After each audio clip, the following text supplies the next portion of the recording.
Thank you very much.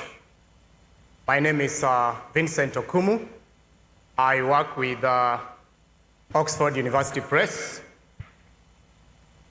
I'm waiting on the technical team, whatever is displayed.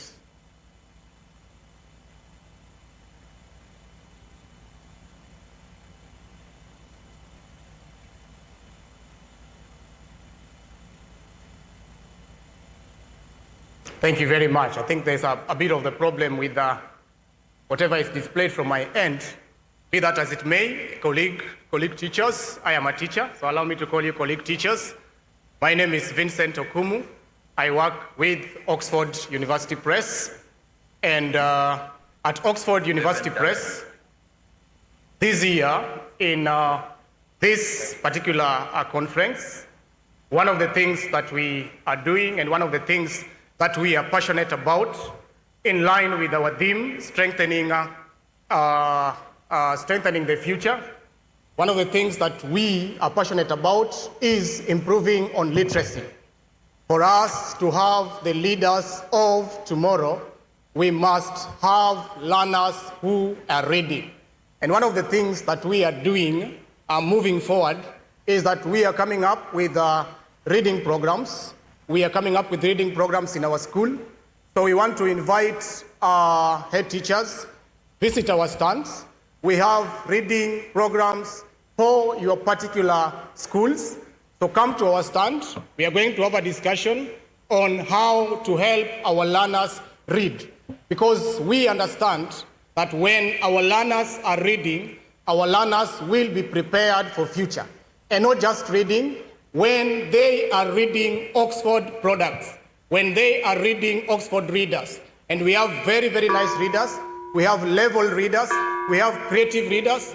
We have readers that are we have readers that follow the curriculum, follow the themes of the curriculum. So we want to invite you to our stands so that you visit and you share more on our programs. We also have level-based dictionaries.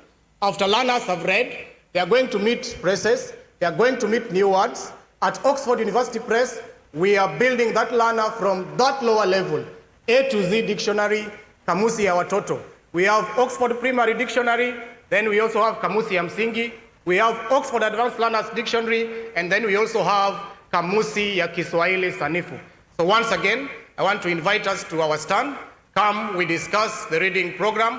Come, let us work with your learners all through and develop that reading culture in your school. Thank you very much. Oh, well done, Oxford, for keeping time. Thank you. Makofi out of Valley. Well done. Thank you so much. Ladies and gentlemen, up next, Duncan Arimi. 3 minutes, please. Bwana Arimi, karibu. Dakika tatu, tafadhali. Once you start talking, the timer starts ticking. Go ahead. Good morning, all protocols observed. My name is Duncan Arimi. I'm just going to run a short video for you to understand Gravity CBC Resource Center and also hear it from the CEO of KICD, Professor Charles, and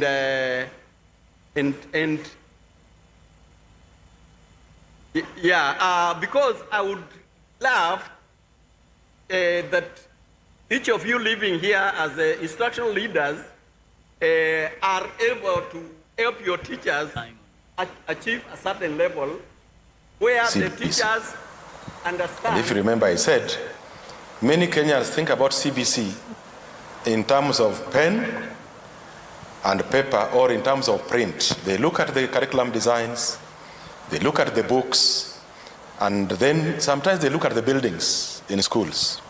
And they say, you and your CBC and the other is so expensive. If you want now to visualize, to create mental pictures around CBC, this center gives it to you.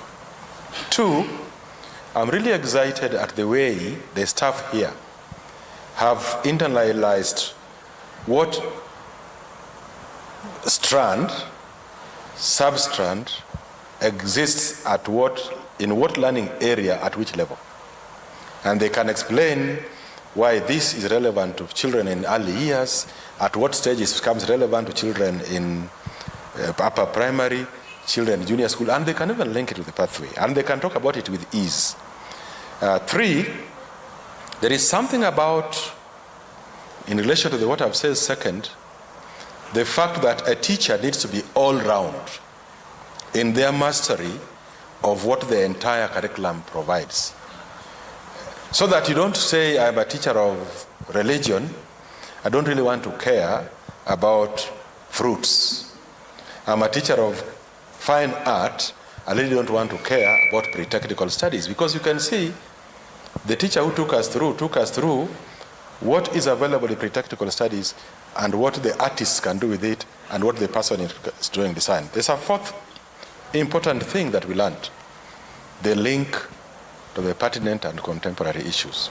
Ultimately, we take learners to school so that they can help solve problems. And every studio we have gone to, including where we are, is a problem-solving demonstration. What learners can do, because that's what CBC is about. Every time I'm asked, in one word, what is about CBC? It is what learners can do with what they learn. Thank you very much. Because of time, we have a lot of resources, and we have discussed this with your leadership, to come and see how we can help you. When you can go back to your schools, you can transform those schools in terms of empowering your teachers.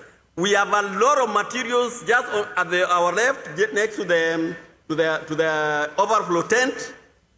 We have a stand there that we have a lot of materials that today, before you leave this conference, grab some materials that you can go and help. First, empower yourselves, including like this book has just been released last week on pathways approved by KICD, just talked about the 5 steps guides to pathways and how the learner can make choices. So please visit our stand. It is on the left at next to the overflow tent, and grab some material that can transform your schools. Thank you. Thank you so much, Makofi, for Duncan. Arimi, asante sana. Ladies and gentlemen, we want to shift gears very quickly. And if we can kindly, let's have the Menti platform very quickly. The Menti platform, and give me sound, please. The Menti platform, please. Thank you so much. Let's have the Menti platform. Let's have the Menti platform. And this is the platform that will enable you to post your questions real time, because we want to move on to a panel discussion. The seats are ready, the moderator is ready, and I'm sure the panelists are also ready. And so we're going to start in a moment. And by the way, just to let you know that this particular event is live on YouTube, on Facebook, on Instagram, on TikTok. So tell people, dear colleagues who are not here, tell them we're in Mombasa. You can still follow us through virtually. Ladies and gentlemen, scaling together by leveraging partnerships to deepen the impact of CBE. Let's find out how many people are joining us for the first time. Do we have that question? Let's have that first question. So if you're just joining us right now, all you have to go is go to Menti. All you have to do is go to menti.com. That's MENTI.com.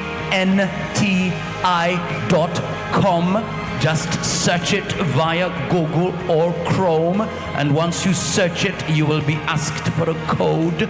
The code is 83124138. That code again, 83124138. And we're asking you, how many times have you attended the Kepsha conferences?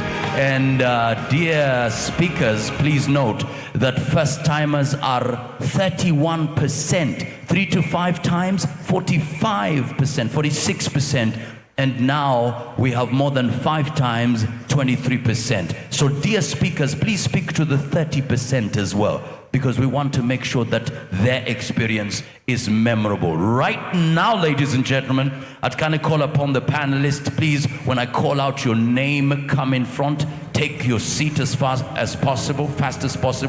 Nyambura Thiongo, Country Coordinator, Rally Kenya. Makofi yake tafadhali, please take to the front. Up next, Kiarie Kamau, Chairman, Kenya Publishers Association. Makofi yake tafadhali, karibu sana.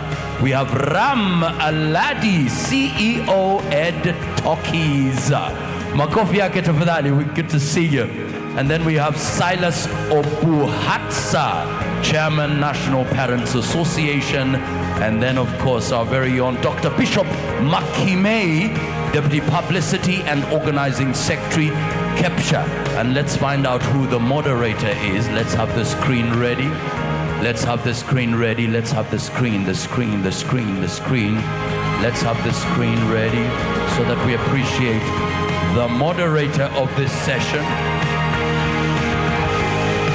He is the Director of Advocacy and Partnerships at CIC Africa Foundation and the Kenya Country Lead for the Regional Education and Learning Initiative, Rally Africa, where he drives evidence-informed advocacy to improve learning outcomes for children and youth. With expertise in partnerships development, strategic communication and research, he is a respected voice on education policy and reform. Please welcome Samuel Otieno. Makofi yake tafadhali, 25 minutes. Once you start talking, the timer starts ticking.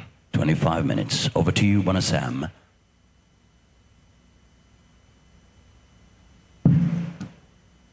Distinguished guests, the national leadership of Kepsha, partners, ladies and gentlemen, good morning. The journey of CBE has been a long one, and one of the things that we've learned is that progress cannot take place just by reforms within an institution. It requires a lot of partnerships and working together with others to innovate and to come up with solutions that are grounded on the local realities and that are able to be applied. And so I'm blessed to have this distinguished panel of members who are partners who have been driving CBE issues and who still continue to come up with ideas on how we can be able to strengthen CBE going forward. And I will start from inside the house. Dr. Bishop Mckini, what could you say are some of the successes or the success stories that have emerged, particularly looking at school leadership as a driver of CBE? Thank you very much, ladies and gentlemen. I want to appreciate that even the theme we have is about celebrating achievement when we talk of CBE transition. I want to appreciate the fact that we have seen the pioneering class of grade 9 that is now transitioning to senior school next year. And for us, especially in leadership and in headship, I want to say we can look at even the inner details of that learner. We have seen a great difference between this current system comparing with the 844, and it's good to mention that even inside the classroom, you'll see the determination of the learners because of the skills that have been added, the concepts, and especially when it becomes participatory. So we want to say to us it's a great celebration that we have seen it now to that level. Thank you, Bishop. I would like to come to you, the National Chair of National Parents Association, that is Mr. Silas Obuhatsa. Talk to us about the linkages between the school and home. What is the role of parents in this, and what have you learned from engaging with parents? Thank you, Sam and the team and the teachers. CBE has been introduced and is under implementation. We are following as parents because, first of all, parents are the main industry that supplies schools with the children. So they play a very critical role as far as supporting the implementation of the system is concerned. They are major stakeholders in the system, and we are looking at homeschool collaboration that focuses on the learners. Good leadership in CBE requires a cooperation between the parents and the teachers so that kind of team working together can support the implementation to the growth of the learners. There is what we call learner-centered focus. CBE emphasizes personalized learning that respects each learner's strength, space, and interests, supported equally by parents and educators. You remember that parents are the first teachers, and therefore when they work together with the teachers from school, then home learning can take place. Secondly, we remember that parents are not professionals, they are not trained. So with the support of the teachers and the guiding, then the learning can take place. Open communication. In CBE, open communication is very important because the link between the teachers and the parents, both in school and at home, will open up the minds of the parents to understand what is this that is really required of them to support the implementation. Early support for individual needs. For children, we have what we call the slow learners and fast learners, and they come from different homes. So the link between the teachers and the parents can support the slow learners to pick up, and those that are doing well, the fast learners can also proceed and be among the best. Building core competencies. To do with the competencies is the work of the teachers to guide the parents on what competencies that their children require. So the teachers play a very critical role. And therefore, in between school and home, we need to have that linkage of the two teams working together. Quickly, community and real life linkages. The communities are very important. Schools are found within the communities. So working together with the teachers, the relationship in between can promote this. Finally, transformative leadership is very important. School leaders should create structures that encourage active parental involvement in the holistic of the education project for the learners under CBE. Thank you very much. Thank you very much, Chairman. Ram, could you please introduce Ed Talkies and then talk to us about the role of technology and innovation? Thank you very much. My name is Ram Aladi. I'm the founder of Ed Talkies. It's a technology platform. I'll go over more details, but this concept of the CBE, I would call it as it's a path of a great achievement. So it's a great reform for the learners in Kenya. That's what I was going through when I was given opportunity to come here and discuss about the educational concepts. So I would say to give more power to this CBE or any curriculum we call. So the technology will give you more support. It's like, it's not, the technology never replace teachers. Technology will empower teachers to give the better education for the learners. So the concept I kept when I was starting Ed Talkies is, by the way, it's artificial intelligence platform for learners and teachers. Basically, it is a very good, powerful tool for teachers to make the more better teaching. So when I started this product, I kept in mind that this product should work anywhere, any corner of this globe. It's not like something it should work only in US or India or somewhere. But so the technology supported us to bring more quality education into this application. So what I would say is, having this great soul called CBE, we should adapt to little advanced technology like artificial intelligence, and which will empower teachers to the next level. So thank you so much. Thank you very much, Ram.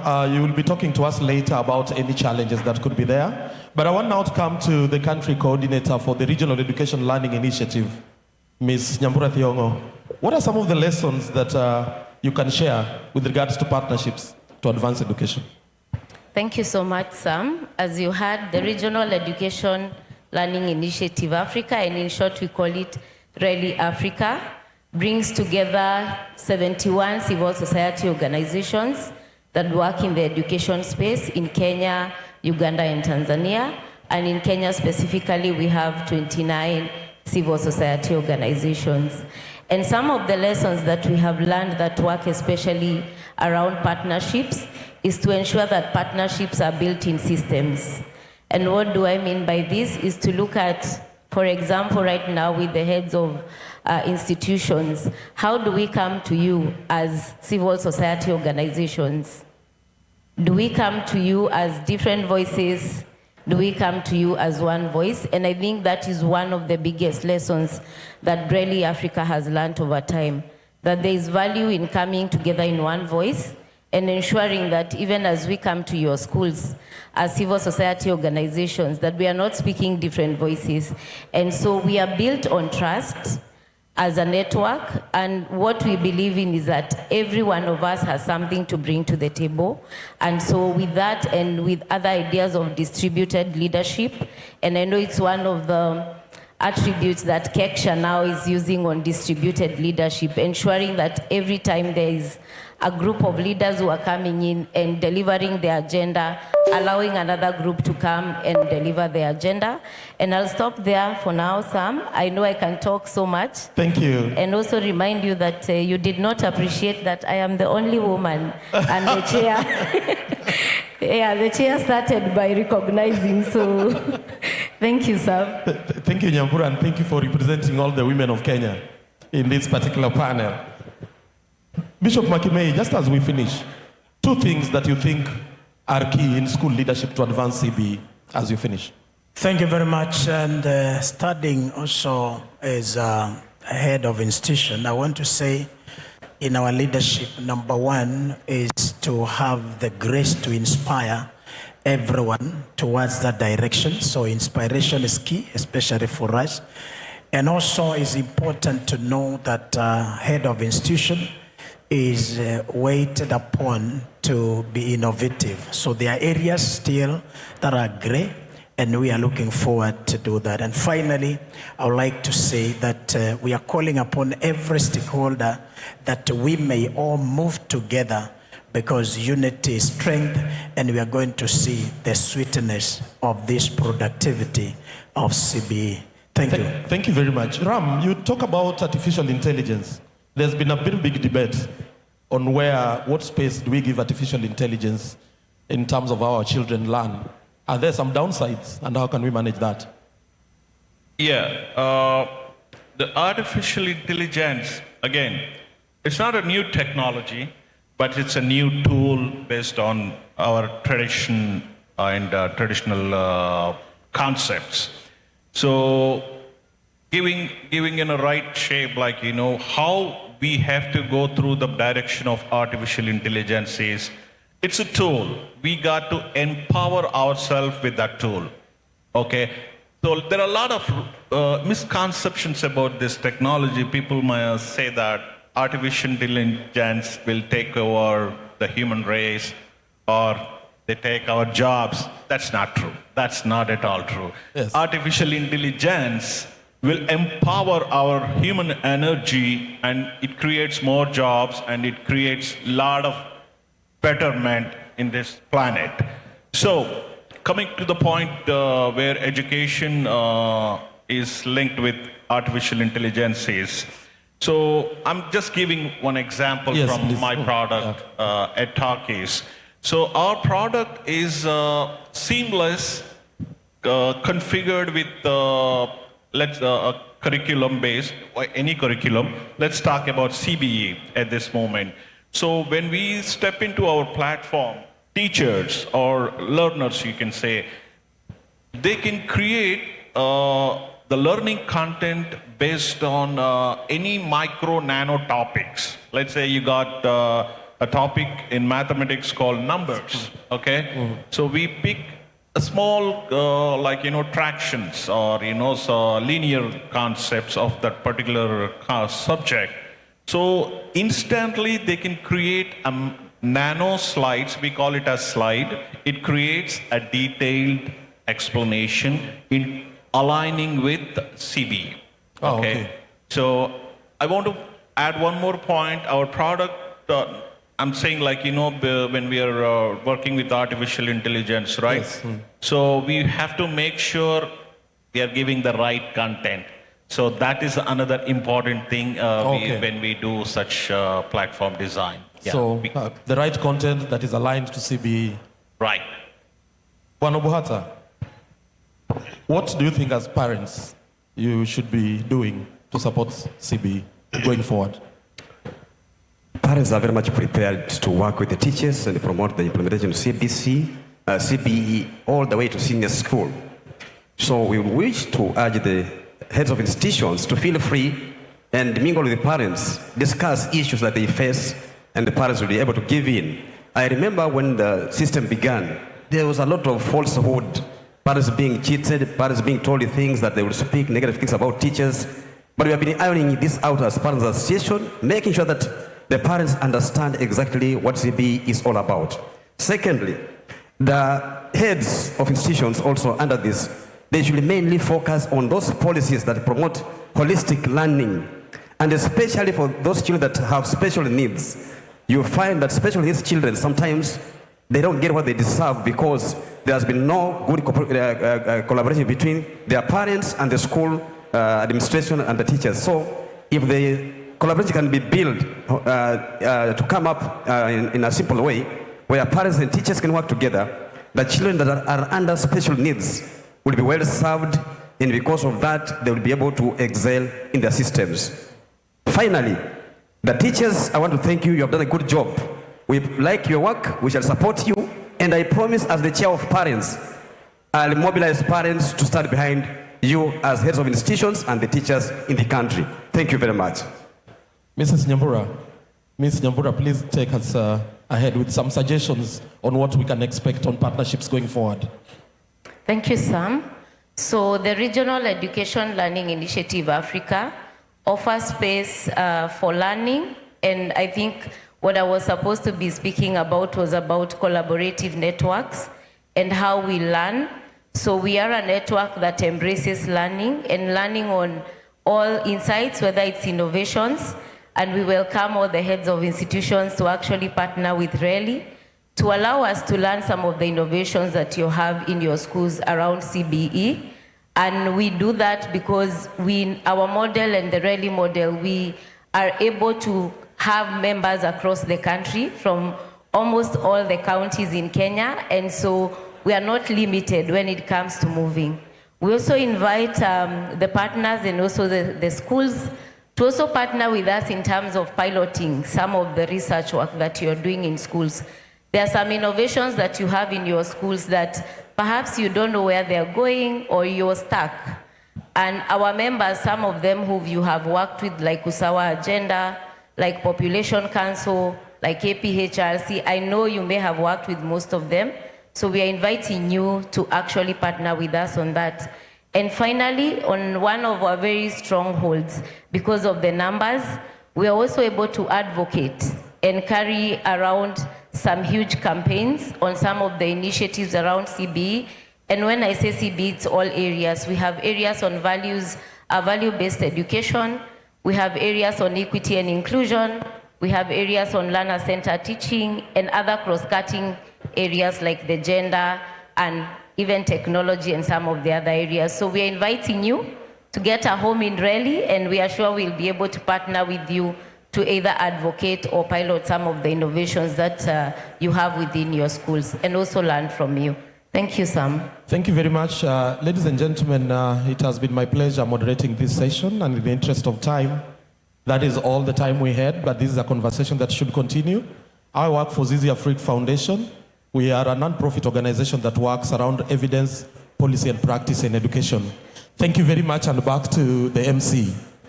Wow, well done to the moderator, Makofi out of Valley. Thank you so much, and also the panelists. We do have a gift of appreciation courtesy of Kepsha, and we'll have the National Vice Chairman, Wanamesha Groche, enabling us to give the moderator and the panelists the gifts. Let's have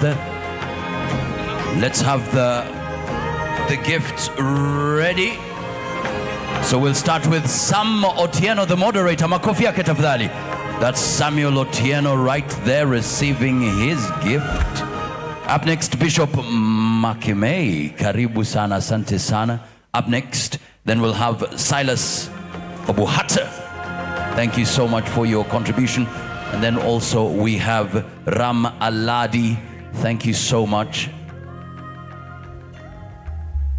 And wow, Nambura, thank you so much. We appreciate your contribution. Many thanks. Continue posting your thoughts as well. Integrating ICT. Okay, thank you so much. Thank you so much for the questions and comments. I like the way the conference has been organized this year, 2025. Congratulations. Thank you so much. Asante sana. Aha. As managers of the institution, this conference has been so helpful. Thank you so much. Well done, well done. The conference is absolutely fine. A very rich forum in terms of empowering HOIs. Aha. Good start of the conference. Great for school administrators. Makofi tafadhali. Bishop asante sana. Let's have Silas up next. Bwana Silas, thank you so much. And the band, are you ready? Makofi kwa Bwana Ram tafadhali. Thank you so much for your time and contribution. We appreciate you. Thank you so much. And finally we have Nyambura. Thank you so much indeed. All right. Band, muko tayari? Yeah. Tusimame sote, tusimame kidogo, tusimame. Haya. Bwana Sam, tuonyeshe vile utadance hiyo wimbo. Huo wimbo utadance vipi? Kila mtu tufuate Bwana Sam. Sam, bas. Wewe. Ram, we need to see your dancing style. Fantastic, Ram. That's it. Hey. Bwana Vice Chair na kuona. Asante. Wewe. Asante sana. Thank you so much. You may kindly take your seats. Thank you so much. Thank you, band. Asante sana, band. Thank you so much. Well done, band. Well done. All right, ladies and gentlemen, 5 minutes past 11. We are moving swiftly. Up next, ladies and gentlemen, for the next 5 minutes. Okay, 10 minutes. For the next 10 minutes, let's have Cooperative Bank, our gold sponsor. And the facilitator is Lena Yego. Once you start speaking, the clock starts ticking. 10 minutes. Over to you, Lena.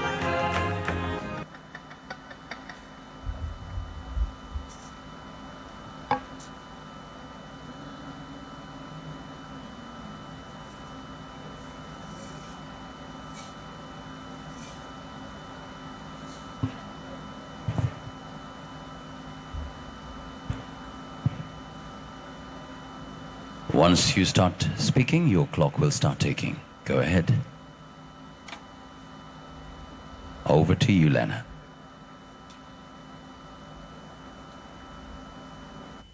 The National Chairman, the Kepsha Committee, NGC, all delegates, all managers of our schools, good morning.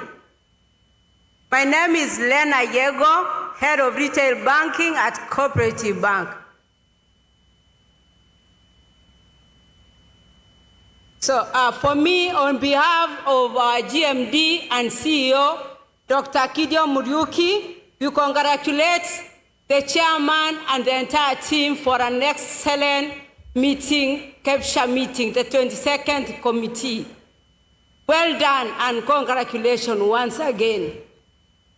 Allow me to congratulate, secondly, every head teacher, every manager of the institution for creating a good environment for critical thinking for the students. Congratulations. Let's give a hand clap to every teacher. You have done as well. We are here as Cooperative Bank to provide the financial solutions. At Cooperative Bank, we call yourselves, we are you. What does that mean? Number one is that we are here to ensure that you are taken care of. Before I start with my speech, give me 1 minute to my colleagues. Allow me to introduce my colleagues and they'll say one word.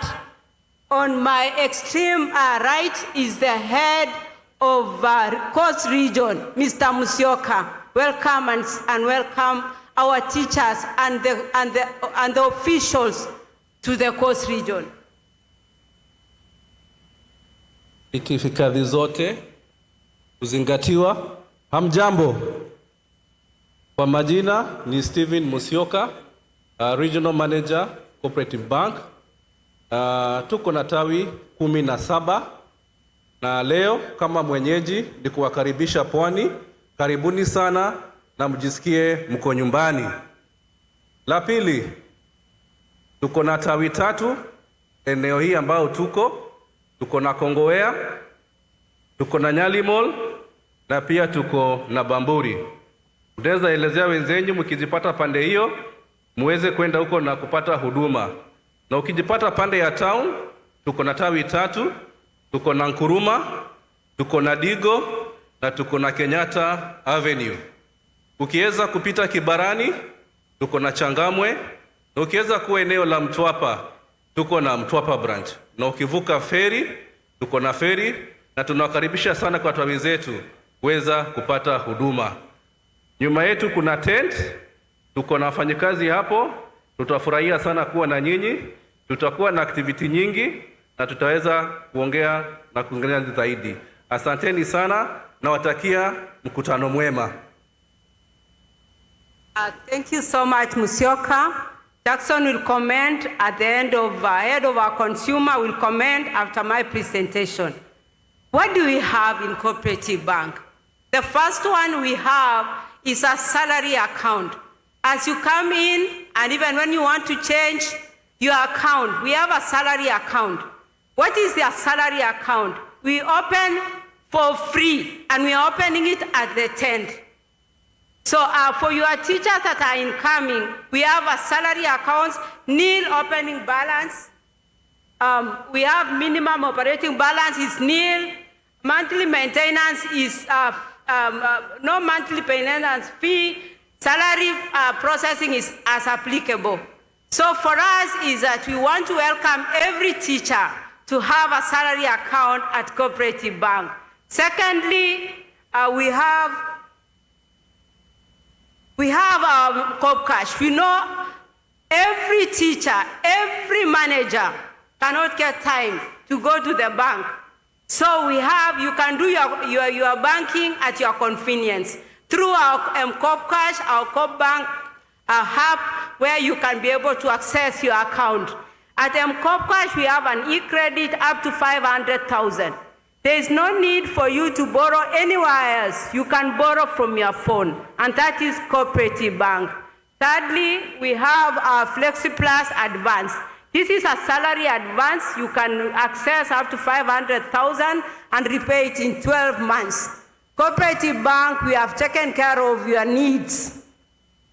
And then now where we have our personal loan, you can get a personal loan up to 9 million for 132 months. Mwalimu oye! Personal loan in 9 million at 132 months. Please, you are welcome, and we are able to access. Once you come to your schools, and even here, you can get your personal loan. What do we need is only a payslip, 3 months payslip, and you'll be able to access that. For us, is that you are able to get your loan within 24 months once it is in T-Pay. So now, for a teacher, you need an Ekima savings account. That savings account you can only access around after 3 months. What does that mean to you? You can call save for whatever that you need. So Cooperative Bank, we have taken care of you in terms of savings. Now, for your children, as you take care of the young learners, we are able to take care of the savings for the young ones. Please open an account for your child. It's called Jumbo Junior. What does that Jumbo Junior mean? Over the weekend, spend time with your children at the bank. We are taken care of. You'll be given an Ella bank, and please don't leave this conference without opening a Jumbo Junior for your child. We only need a birth certificate, and we know you are online. You have it on soft. We'll be able to open for you the account at the tent. We also have the school's accounts. Please welcome to Cooperative Bank. We'll take care of your school account, and it is free for us. That is for the comprehensive schools. We also have the asset finance. You can take the asset finance and the leasing for your assets, for your buses, the school buses. Now you do not need to have a lot of money to purchase a bus. You can do leasing. And lastly, we have mortgages. You can access our KMRC at 9.5%. What does that mean? Up to 25 years, you can pay the KMRC loans at 9.5%. What does that mean for you? You do not need to struggle. You do not need to have a bigger repayment amount because of the period, and even the interest rate is affordable. For you to build a house, you can get a loan up to 10.5 in terms of KMRC. So for us is that you are welcome to Cooperative Bank and take your mortgage. We value you, and you are key in terms of the asset finance and asset and personal loans. So for us, what can we say at Cooperative Bank? We have a transactional accounts, and that is the COP salary accounts. We have the savings account. We have the MMF, that is money markets. We have whatever you need. We call ourselves, we are you. What does that mean? What you need is what we have. We have everything that you need. We are you. So when I say we are you, you say Cooperative Bank. We are you. Cooperative Bank. We are you. Cooperative Bank. And we are the tent. So you are welcome. Allow me to give a chance to my colleague Jackson to say something. Thank you, Lena. Good morning. Good morning. My name is Jackson Mwendo. I take care of the teachers in the bank, and I'm happy to be here with you. The products Elena has taken us through, we will be able to offer the products here at Mombasa. Our tent is just behind here, behind me. We have the tent for Cooperative Bank there. Tunaomba mtembee kwa hiyo tent so that you can be supported. Our regional head talked about the branches. Kwa hiyo tent, tuko na ile danga COP kwa jirani. You will be able to deposit and also withdraw from that tent. You can open an account there today online, and you'll be able to deposit the same today. Yes. And finally, wale wanatembea kwa tent, ile mulipatiwa na Kepsha, mulikuwa na hii, mulipata hii? Mulipata hii? Hii ndio mukupata, iko kwa tent ukifungua account. Asanteni. Wow, well done, well done. Makofi out of that. Thank you so much indeed. We move swiftly. Aha. Asante sana. Up next, ladies and gentlemen. We're ready.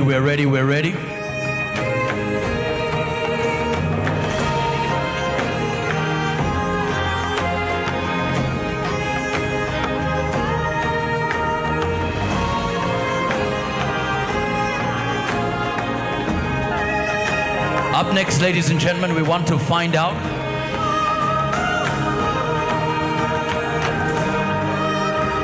reuniting Kenyans with their unclaimed financial assets. Let's find out about that. Ladies and gentlemen, please welcome. He is the Chief Executive Officer and Managing Trustee of the Unclaimed Financial Assets Authority, with over 20 years of experience in finance, corporate governance, and strategic leadership across banking, healthcare, manufacturing, and regulatory sectors. He is a dynamic leader with a strong record in institutional transformation. Please welcome Laban Molonko. Makofi yake tafadhali, 5 minutes. Once you start talking, your clock starts ticking.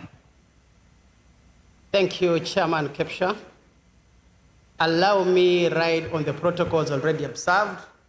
And as you've heard, my name is Laban Molonko, the CEO and the Managing Trustee of the Unclaimed Financial Assets. Ladies and gentlemen, we are highly honored by the opportunity you've accorded the Unclaimed Financial Assets Authority to address this conference as a guest speaker. I am joined by the Chairman of the Board, Dr. Francis Kigo, in the middle, and also our member of the board, Samuel Mkono, who is also within the. Thank you very much for joining us. In addition, also be joined by the management team who are here, and they'll join us for a question-answer session if there will be questions. At the same time, we also have our colleagues at the tent.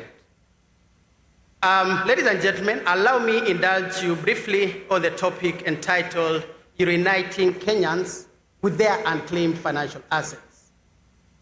UFAA was created under the Unclaimed Financial Assets Act number 40 of 2011.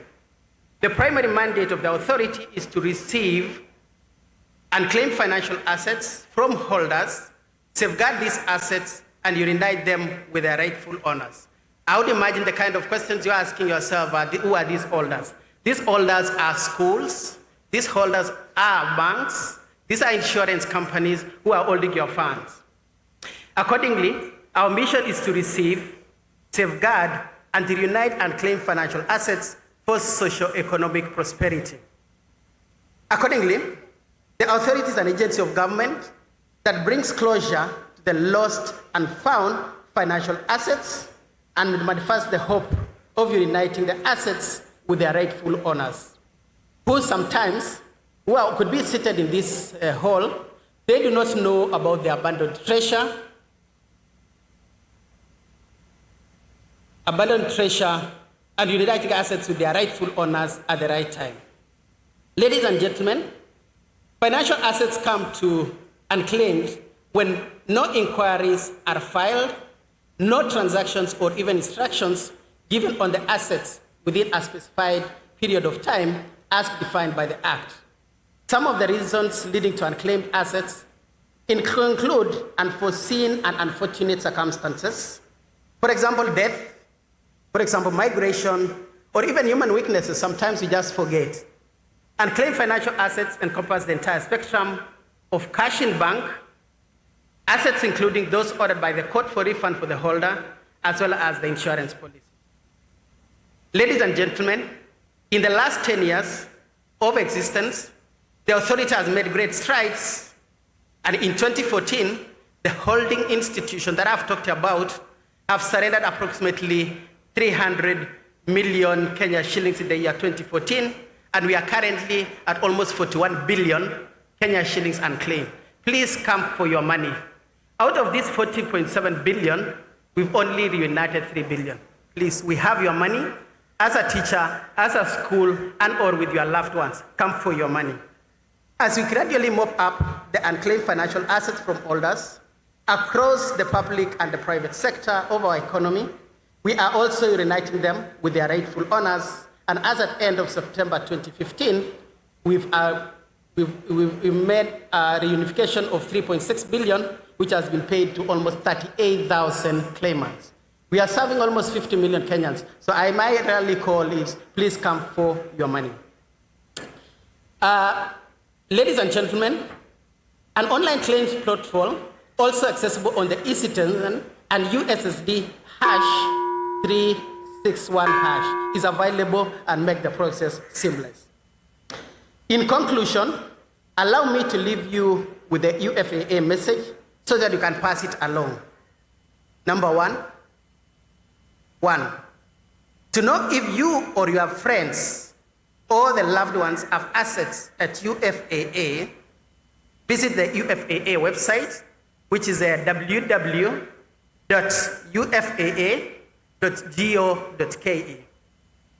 You can also send an SMS to *361#. At an individual level, you can become an ambassador to help us mobilize Kenyans who may otherwise not be aware of their assets. You can do this by accessing our website and typing your name and all necessary details. You can also dial *361. I conclude by quoting Helen Keller, who said, "Alone we can do little, together we can do so much." We kindly invite you to be our ambassadors. Thank you. Thank you so much, Makofi Tafadhali. Come for your money, and we have a gift of appreciation for you. Before you leave, Bwana CEO, Director Barongo, please help us in facilitating the giving of that gift. Director, karibu sana, Director. Director Barongo, asante sana. Thank you so much. Okay, Irene, Secretary, National Secretary, tafadhali utusaidie kumpa. Asante sana.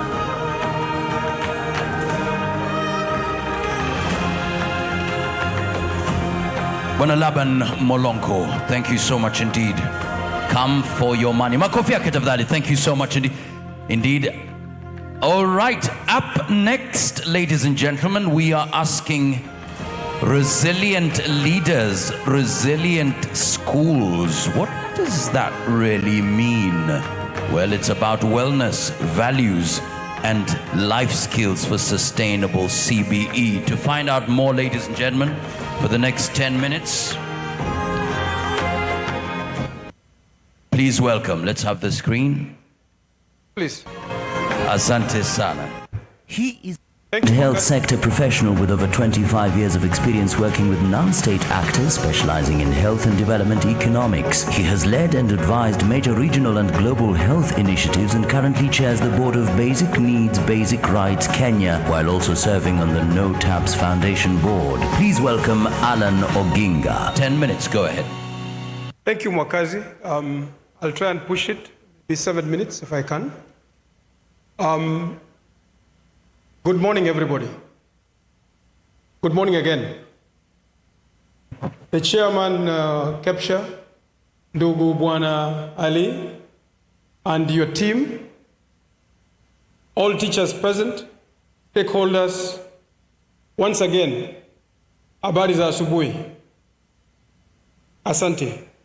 So, basic needs, basic rights, just very briefly, 2 minutes, is a non-state actor registered as a public benefit organization, the former NGOs. And we have been in this country running programs in mental health and awareness for the last 20 years. We're actually celebrating our 20th anniversary next year. And some of you here may be some of our special guests. As I mentioned, we've been running mental health and awareness projects. But in the last 3 years, we have moved our programs towards wellness and resilience training in schools. So I am happy to be here today to present to you highlights and updates of what we refer to as the Youth First Kenya Resilience and Wellness Training, specifically for grade 7 and also for grade 8, which is supported by Basic Needs, Basic Rights. So next slide, please. So ladies and gentlemen, we all live in a very fast-paced, very transformative world, which provides many challenges, not just for us as adults, but also for our learners in the schools.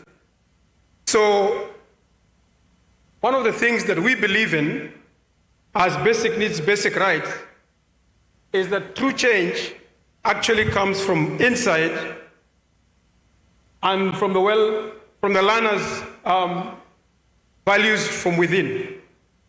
So we say change must start from within the learner, him or herself, at grade 7 and grade 8 in this particular case.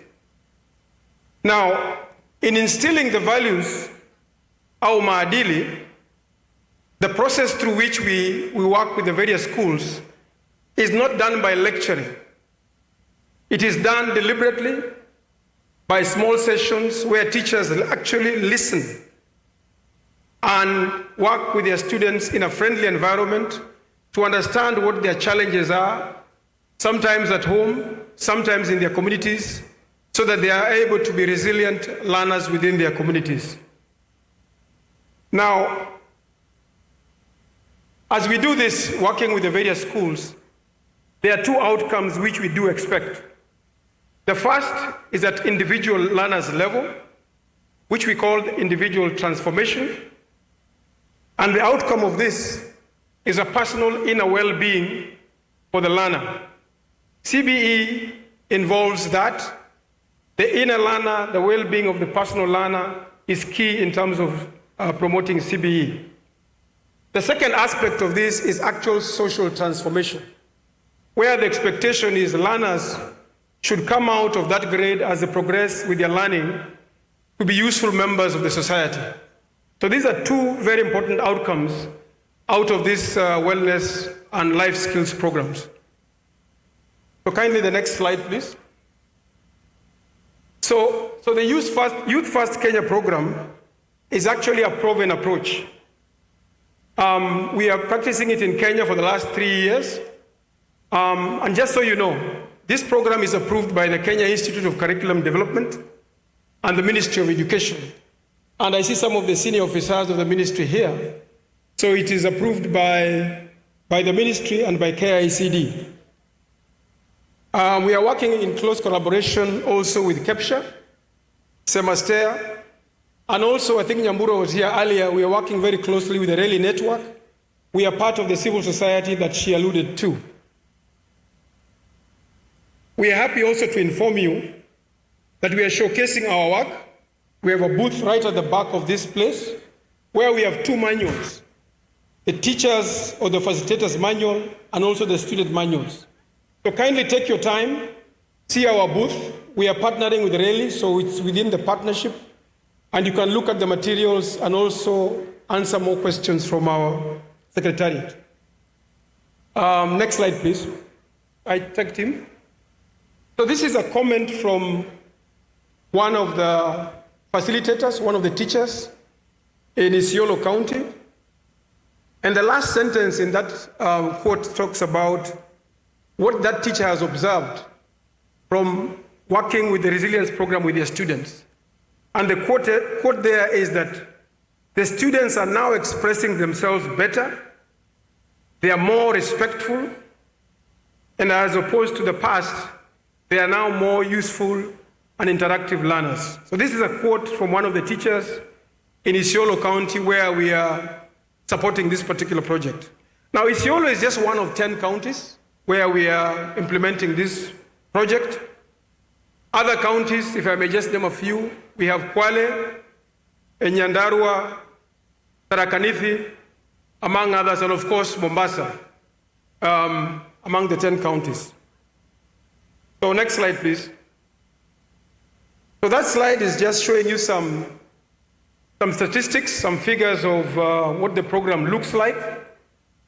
On the top left is concentric circles showing the number of counties we've been serving or working with in the last 3 years. So if you look at the first circle, we started off in the year 2023 with 6 counties. And then this year we have cascaded it to 10 counties. And next year, which is the larger circle, we intend to add 4 more counties so that we are in 14 counties in the Republic of Kenya. Now, the other figure there on the right, yes, the right, is a comparison of the number of learners we have reached in each year that we have worked.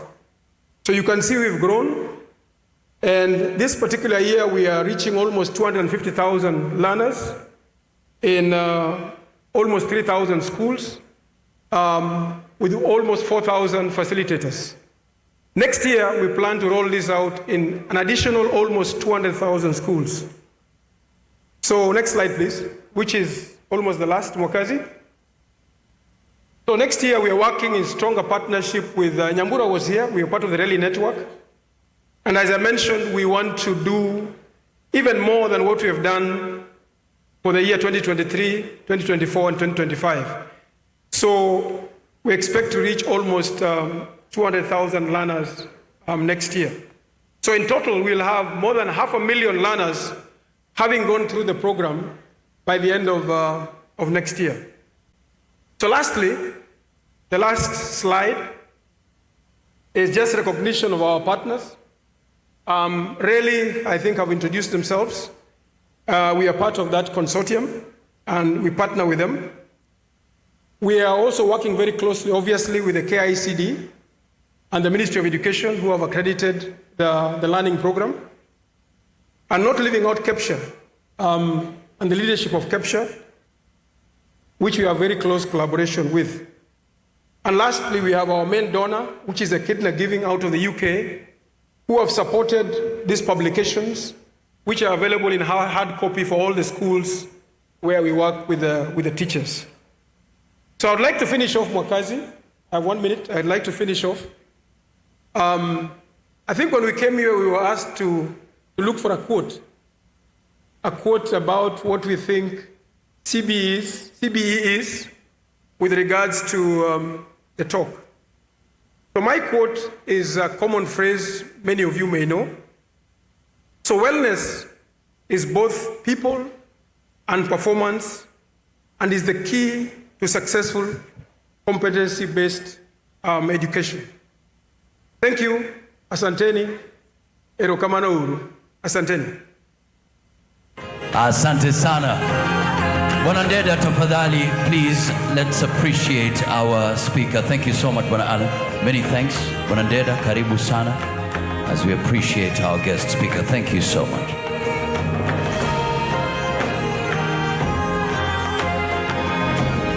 And by the way, be on standby, we have some gifts for you as delegates, but you have to answer some very simple questions. So get ready for that coming up shortly.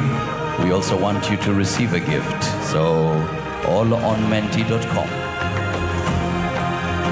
Up next, ladies and gentlemen, promoting healthier schools, prevention and control of lifestyle diseases through leadership awareness and daily habits.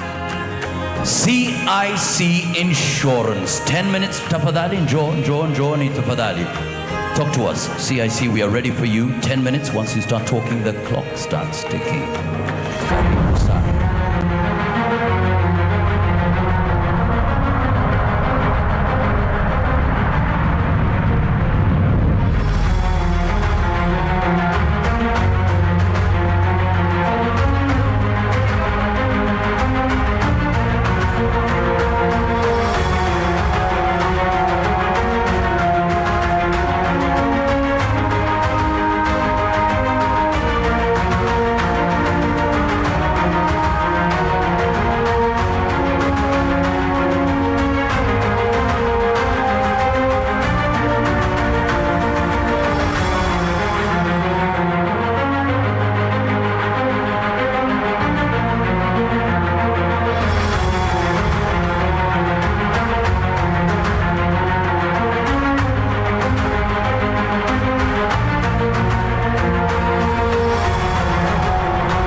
Thank you so much. My name is Mary Mumbe. I serve at CIC Insurance Group, and we are life partners of teachers. Imagine we work with a teacher from the primary school teacher, elementary, to secondary, even to technical colleges, even universities, we partner. And today we are here just to thank you, teachers and administrators, leaders of primary schools. As I stand here, I am a product of 2 teachers. And therefore, I am so proud of you teachers. Can you clap for yourselves? You made who I am today, and therefore I must thank the Almighty for you. At CIC, we keep our word. So for Kepsha 2025, AGM, we are here just to tell you that our mission is to enable people achieve financial freedom. We want to be a world-class provider of insurance and other financial services. Then our values, it's good to know the values of your partner: integrity, dynamism, performance, and cooperation. Now, we have tailor-made products for all our teachers and school institutions. We have the school bus. We have head teacher's motto, private cover. I want to assure you, teachers, that we have tailor-made these products for you. You can either go through our intermediaries, either through your bank, because bank are our intermediaries too. You either go through our agents and brokers, or you can either log in to our EC Bima platform, and you're able to serve yourself from the comfort of your office. Then we have head teachers, medical cover. This is a gift that we are bringing to you. That we have prepared a product that is tailor-made for you and your family. We came this year to say that this is your personal interest. Your health is your wealth. And therefore, we shall be engaging you from the national board to the county leadership, and also we will come mashinani, explain to you this product. We have WIBA, that is cover for the staff. Then we also have a retirement benefit. We have cover for property. And then we have a group last cover for you. Allow me to move very fast. This is just a glimpse of how the medical cover looks like, but we will engage one-on-one with you. Now, this is the self-service platform. When you log into EC Bima, you are able to get a seniors medical cover. You are able to get your family Medisure. If you are a golfer, you play golf, you can get cover for your golf policy. Then we have motor commercial, we have student personal, and motor private for you. Our life products are annuity. We have individual life products. We have education and investment. I know we all have children that we need them to learn, to go to school, even to higher learning institutions. This life policy, education policy, will enable you save slowly by slowly. And without any struggle, your children will go to the highest level of education as you need. Group life, then group credit. Then we also have CIC asset management, whereby with as little as 5,000, you're able to open an account. With 1,000, you top up every month. And I want to end with this quote as requested. You change the world by your example, not by your passion. This is pushing us to action. This is a call to action. Please visit our tent just behind us, and we shall engage. At CIC, we keep our word. We have 25 branches, and you can reach us. So allow me to usher in the doctor to be able to speak to us. This year, CIC has organized a medical camp for all of you, and we have our doctor here on site, and allow her to speak to us. Thank you so much. Good morning. Please stand up. Please stand up. Oh, let's stand up, let's stand up, let's stand up, everybody. Okay, go ahead, go ahead. Touch your toes, touch your toes, Touch your toes. Touch your toes. Touch your toes. Oh my goodness, touch your toes. Toes. Okay, toes. Up. Toes. Toes. Up. I can see you guys toes. Toes. Thank you. Tunakuona. Aya. Please so take your seat. I'm going to ask you 8 questions. Please do this. Statistically, 1 in every 3 of us is either obese, overweight or obese, including me, I know. But either way, you're still fighting obese. Today's topic is actually about healthy living, fighting lifestyle diseases. So I'm going to ask you 8 questions, and I'm going to go very fast. Forgive me for going very fast. Right. But we'll continue the session just right behind here. So up here. So if you have a positive answer to any question that I get to ask you, you fold just 1 finger, okay? Question number 1. If in the 3 main meals of your day, that is breakfast, lunch, and dinner, a half of your plate is vegetables only, fold a finger. 1 finger. Question number 2. If you exercise daily for at least 30 minutes or until you can't say your name in one statement. For instance, I can say Caroline Mulwa, I'll go like, Caroline Mulwa. If you get there every single day, fold a finger. Up here. Yeah. Question number 3. If you sleep at least 7 to 9 hours every day, fold a finger. Nona mnalala. Good, sawa. Question number 4. Question number 4. If you don't smoke completely, 100% fold a finger. Hey, well done. Well Nice. done. Question number 5. Question number 5. If you don't take alcohol at all, completely 100%, fold a finger. I mean alcohol. Beer, wine, spirits, alcohol. If you don't, 100% fold a finger. If you do, with alcohol, we have 2 rules. Take in moderation or don't take at all. Moderation means, if it's beer and you're a gentleman, 600 ml in 24 hours. In how long? 24 hours. In how long? 24 hours. 24 hours. So, 600 ml of beer, 2 wine glasses of the regular wine glass, or a double of the harder stuff, you know, the spirits, yeah? Just a double. If you take more than that, you're a guzzler. Double that, sinajina. Wait. A bit like that. So that's for the men. For the ladies, you take a half of what men take. That is, if it's beer, how much? If it's beer, how much?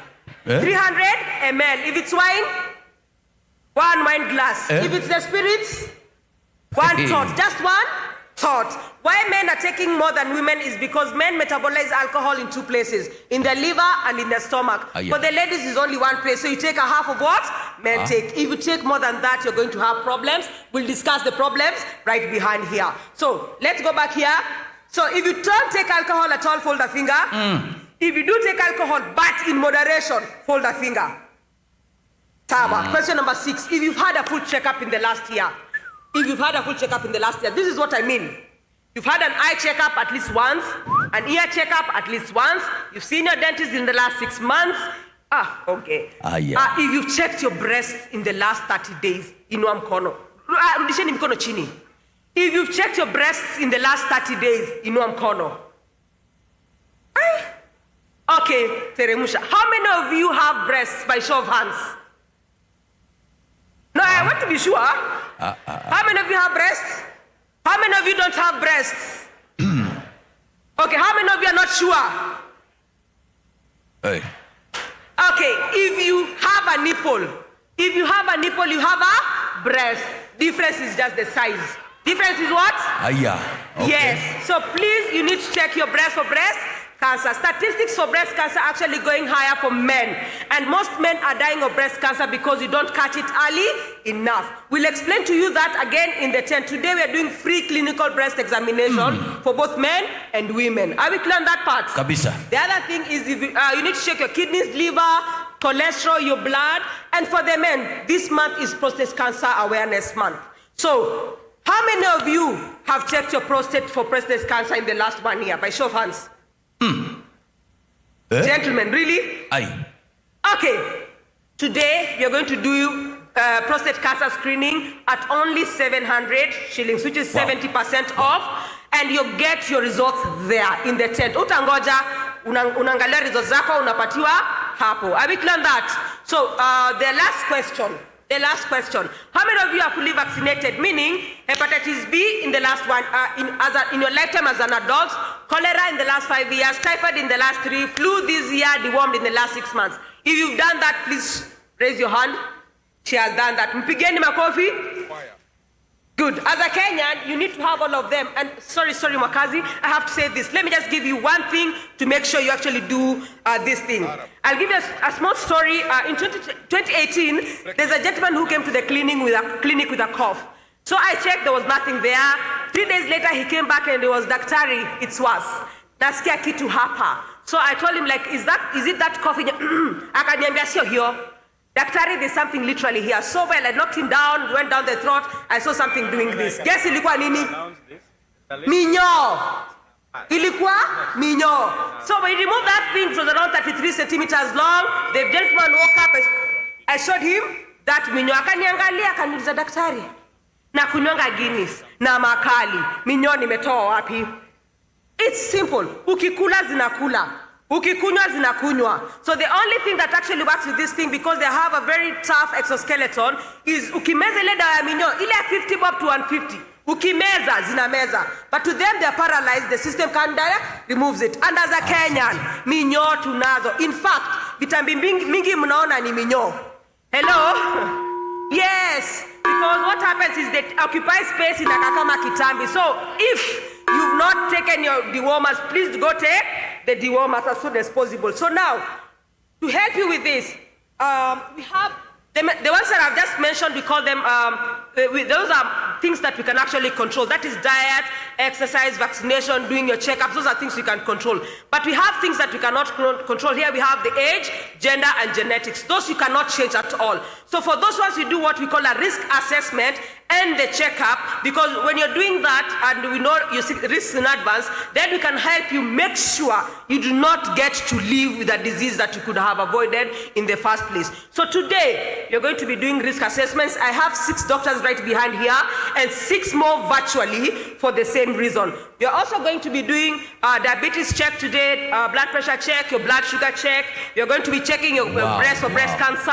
For men, you're doing PSA and breast cancer examination. You're also going to be having nutrition, complete nutrition. Earlier, I started by saying 1 in every 3 of us is either overweight or obese. And what I mean is this: our bodies are made up of 4 things: muscles, fat, water, and bones. So it's not how much you weigh, it's what you're made of. So what we're going to be doing is, there's a test called a body composition that will check and will tell you, out of, say you have 90 kgs, out of 90 kgs, how much of that is muscle, how much of that is bone, how much of that is water, and how much of that is Thank you so bones. much. So why we're checking that is so that you can know whether you're obese or not, because we have to obese people.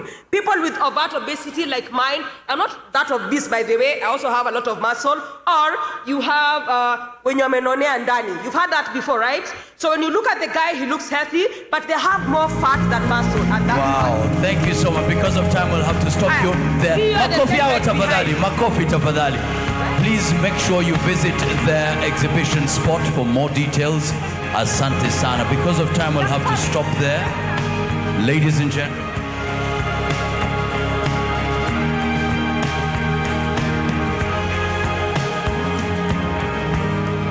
And a quick announcement, please. If you are Margaret Ndada Philip, Margaret Ndada Philip from Kitui County, please, we have something special that you really need. So please come to the Secretariat just where I am here, then we'll help you out. Ladies and gentlemen, our up next, but before that, we do have a gift of appreciation. Hassan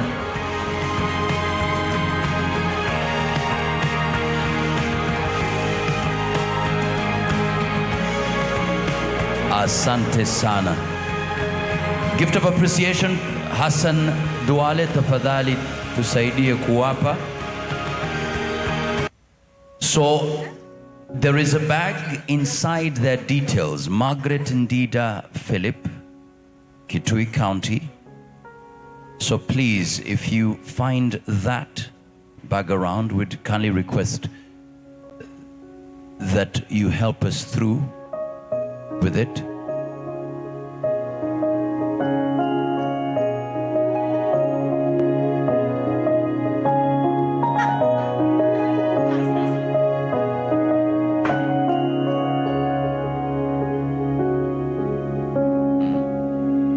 All right.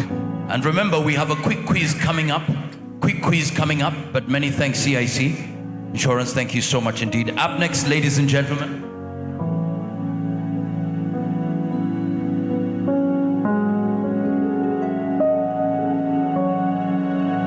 focusing on financial literacy, risk management, and scalable impact in competency-based education.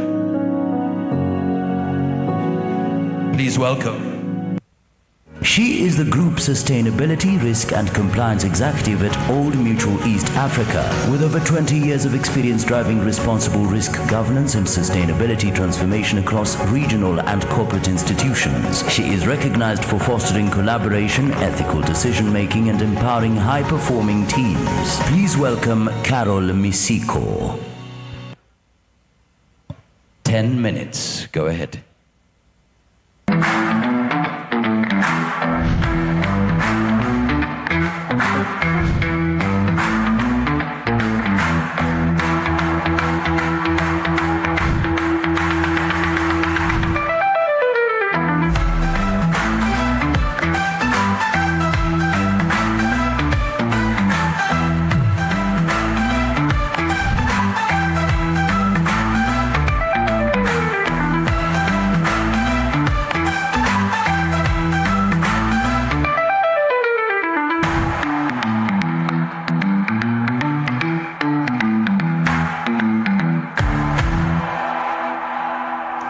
National Chairman, Kepsha, Mr. Faudali, and the Kepsha National Executive Board, all Kepsha leadership, heads of school, partners in media, good morning, and I hope you're thriving, not surviving. I'm speaking to you today on behalf of Old Mutual Group. We are one of the largest financial services, integrated financial services businesses in East Africa. And we are proud to be passionate about helping you to achieve your financial goals. As heads of schools and teachers today, though, I want us to have a heart-to-heart conversation about an uncomfortable truth. I'm not here to tell you about products. I want us to talk about something that is very close to our hearts. According to the Retirement Benefits Authority, 83% of retirees are supporting dependents. And those dependents are often our children, sometimes our grandchildren.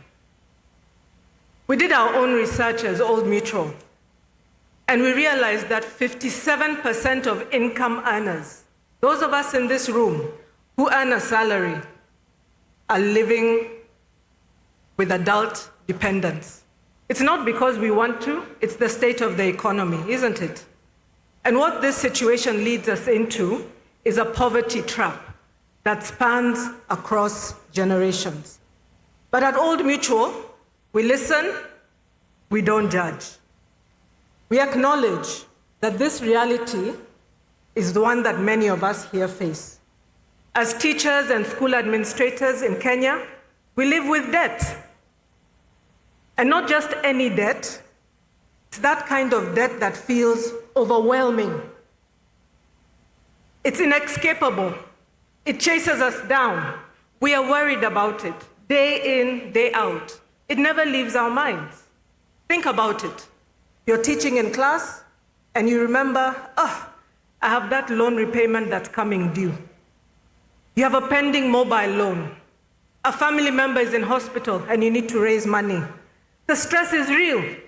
It affects your work, it affects your well-being, it affects your relationships.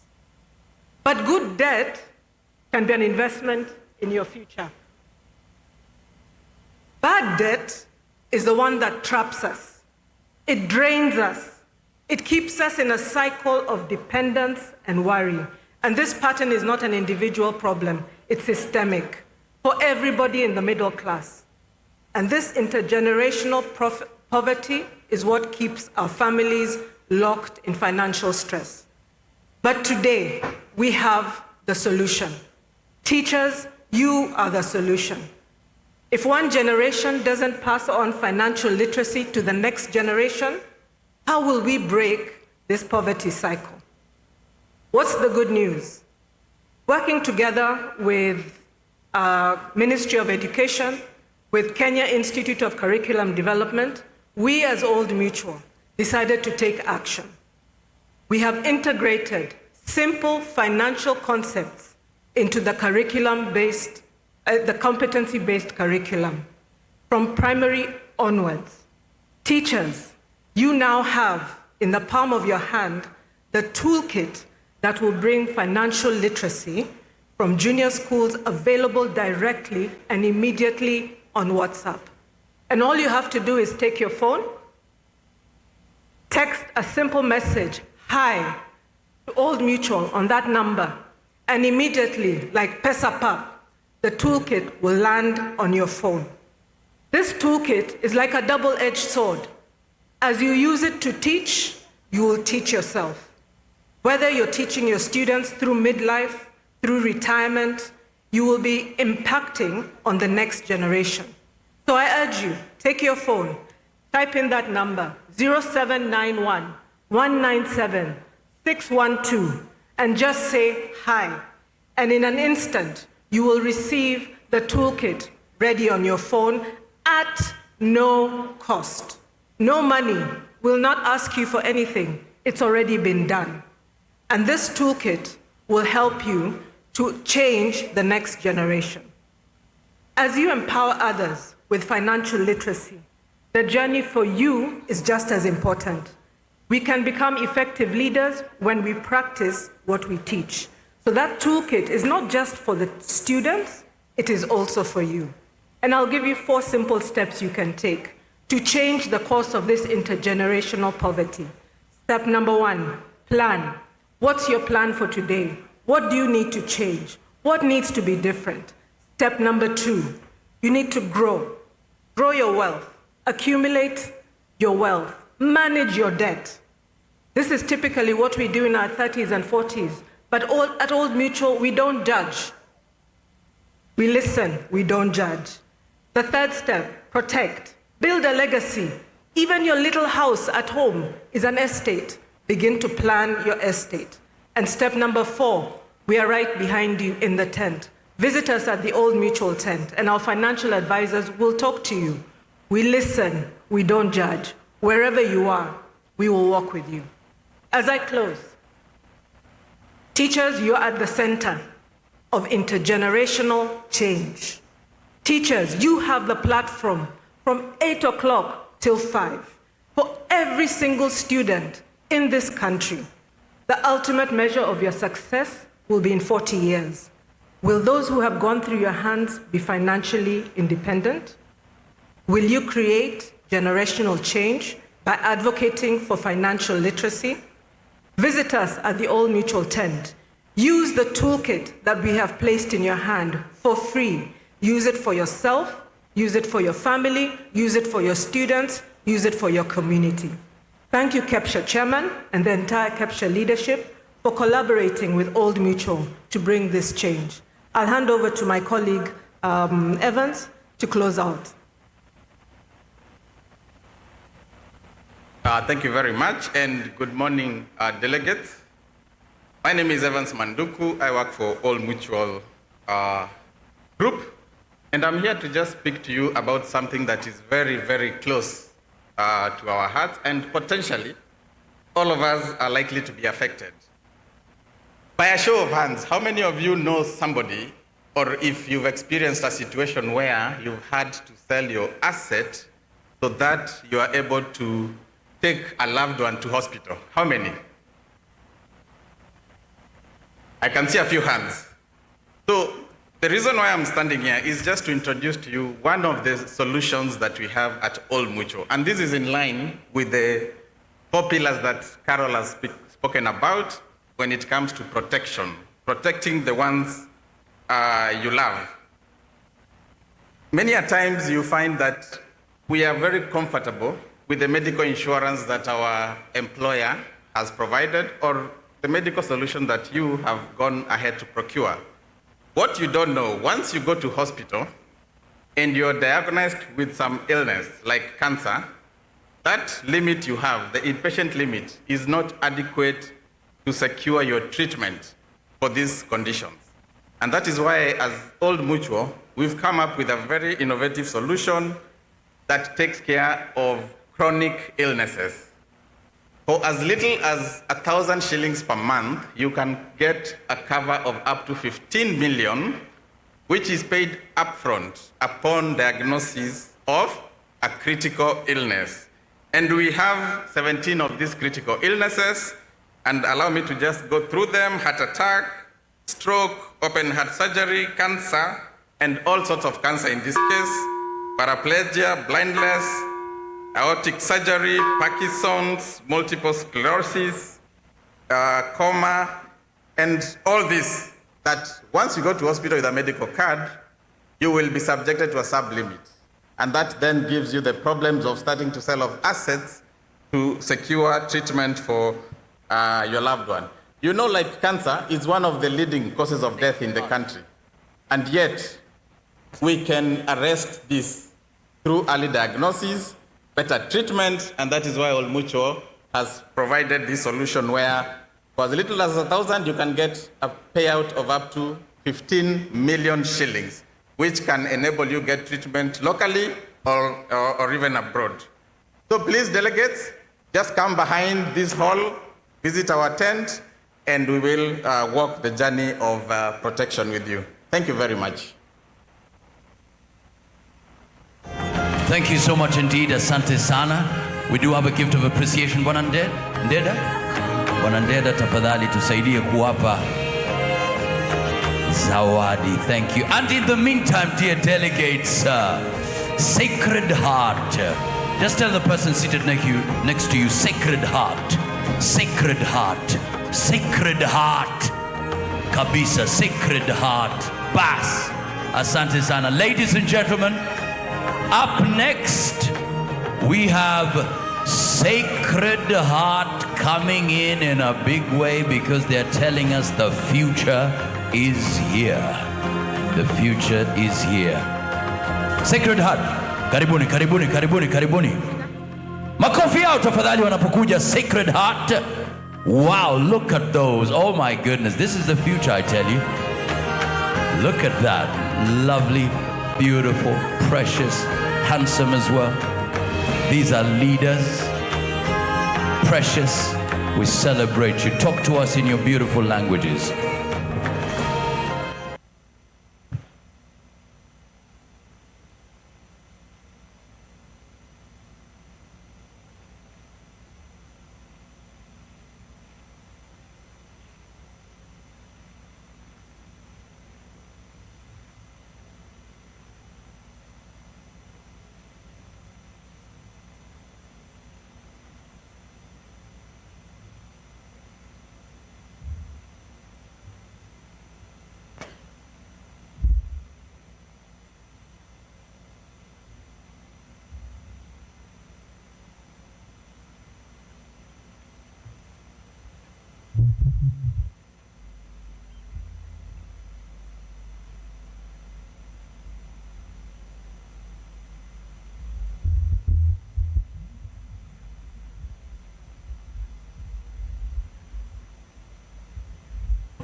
Teacher.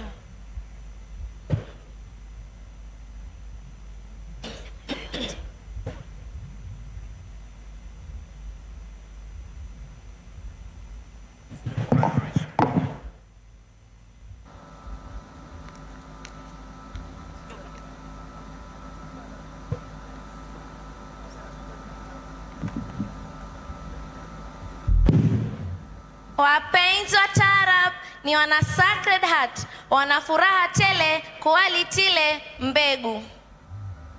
Mtaala mpya wa masomo uliotuwezesha kukuza talanta zetu na kutambua vipaji vyetu. Sauti zilizotumika ni kama vile Jahazi Modern Taarab, Mwanahawa Ali, Mzee Yusuf, bila kumsahau Aisha Ramadhan aka Mama Mashauzi, na kupangwa na Maxwell Ouma. Lambo unate upate uhondo kamili. Karibuni.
tusimame sote, tusimame, tusimame.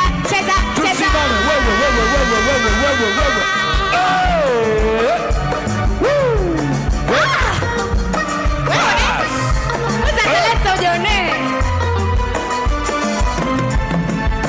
Wewe.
Well done, Sacred Heart.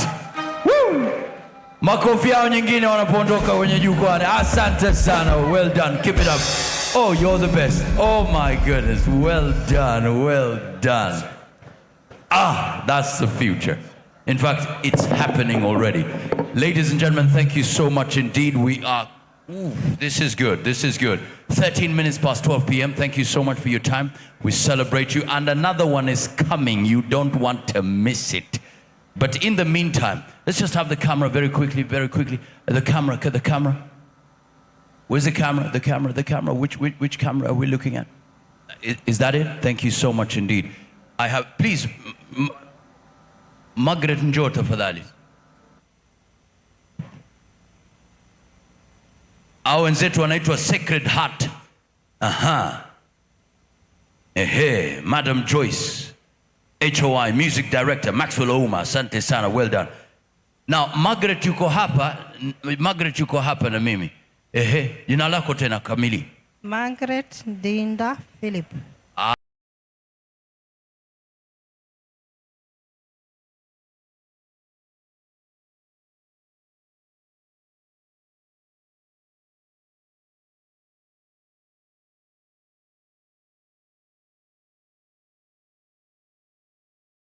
KCB National AGM and Conference under the theme CBE Transition, celebrating achievements. Ujumbe wote pia tafadhali tuweze kusaidiana. Ama vipi walimu?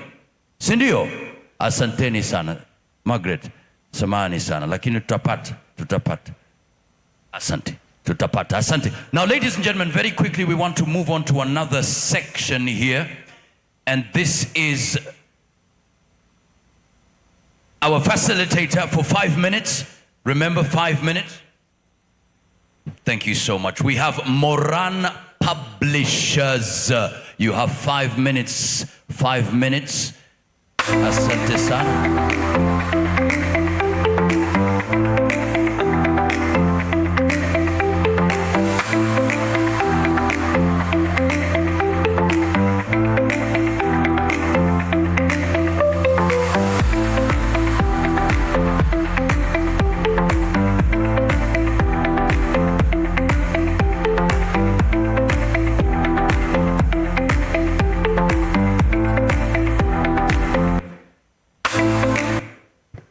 Wow, thank you.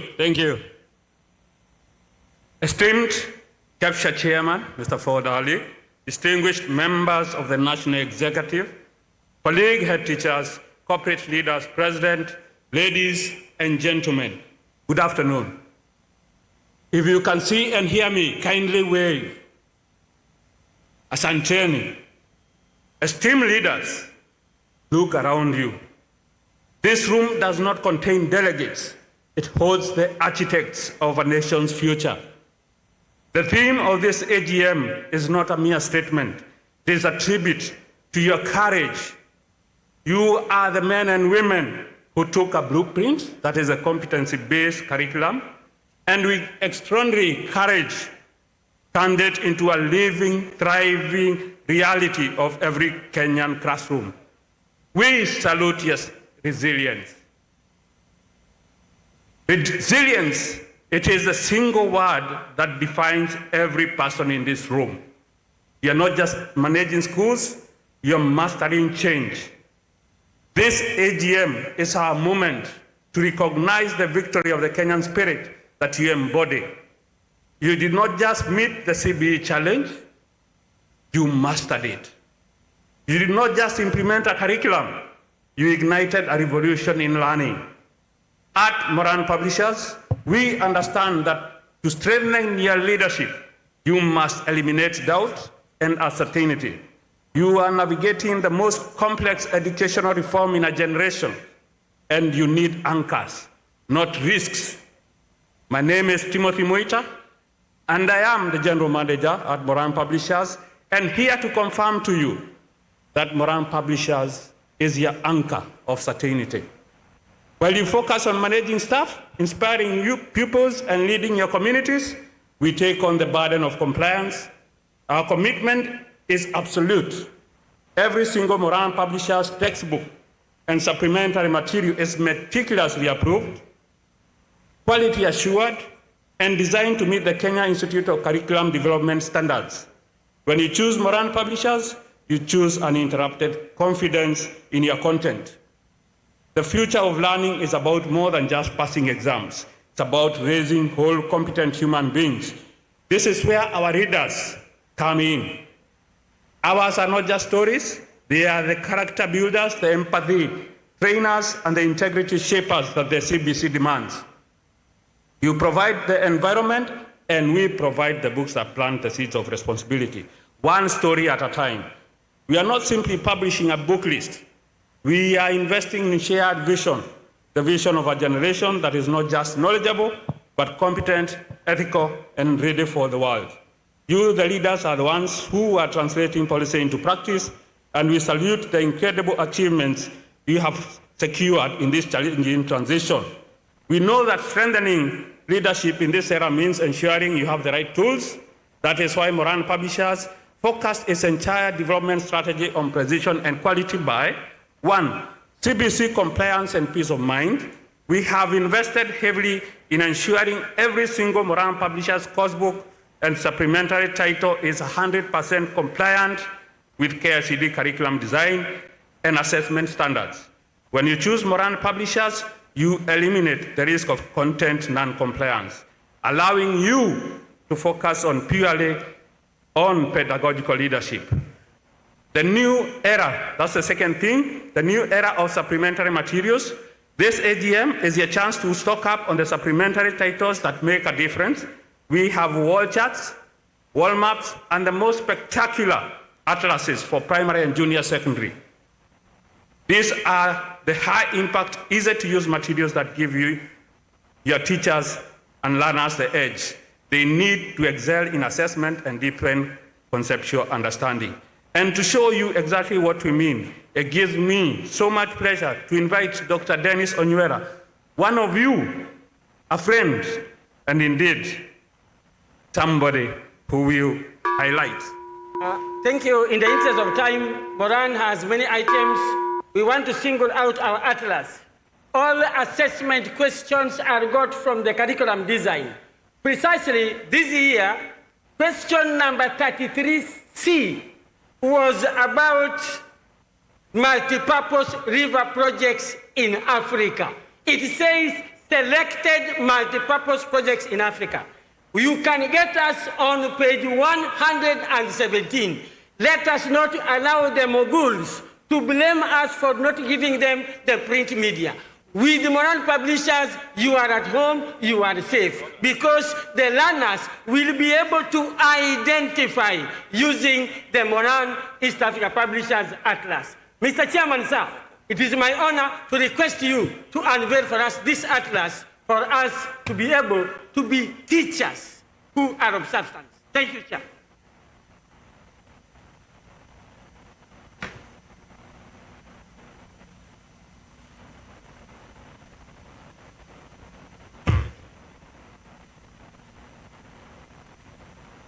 So our delegates, we are launching the Junior School Atlas approved by KICD, and you can see how he has demonstrated how it helped our learners in KJSEA to revise and be able to recall what they were taught in social studies. So in a count of 1 to 5, coming down to 1. Right. 5. 5. Let's do the countdown together. 5, 4, 3, 2, and 1. There you go. Makofi tafadhali, the Moran Our World Atlas, Junior School, grade 7, 8, and 9. Makofi tafadhali, ladies and gentlemen. Well done, well done, well done, well done. Chairman. The Atlas is available at our stand at a special rate. Please visit Moran Publishers stand. Chairman, we have something for you. Oh, a gift. You need the physical atlas. Wow. GM will present it to you. There we go, there we go, there we go. Makofi tafadhali for the chairman. Asante sana, national chairman. Asante sana.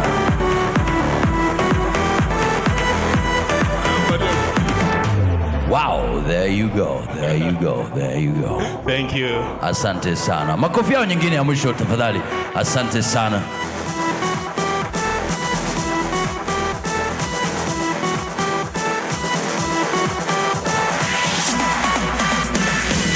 All right, up next, 10 minutes. Let's have KCB Bank, our title platinum sponsor, ready to talk to us for the next 10 minutes.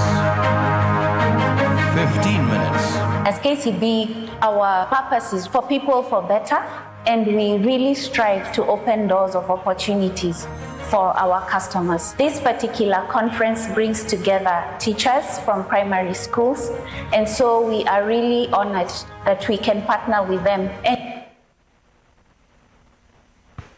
Thank you. Good afternoon. Good afternoon. The National Chairman, Mr. Fuad Abdallah Ali, Kepsha delegates and head teachers present, distinguished guests, ladies and gentlemen.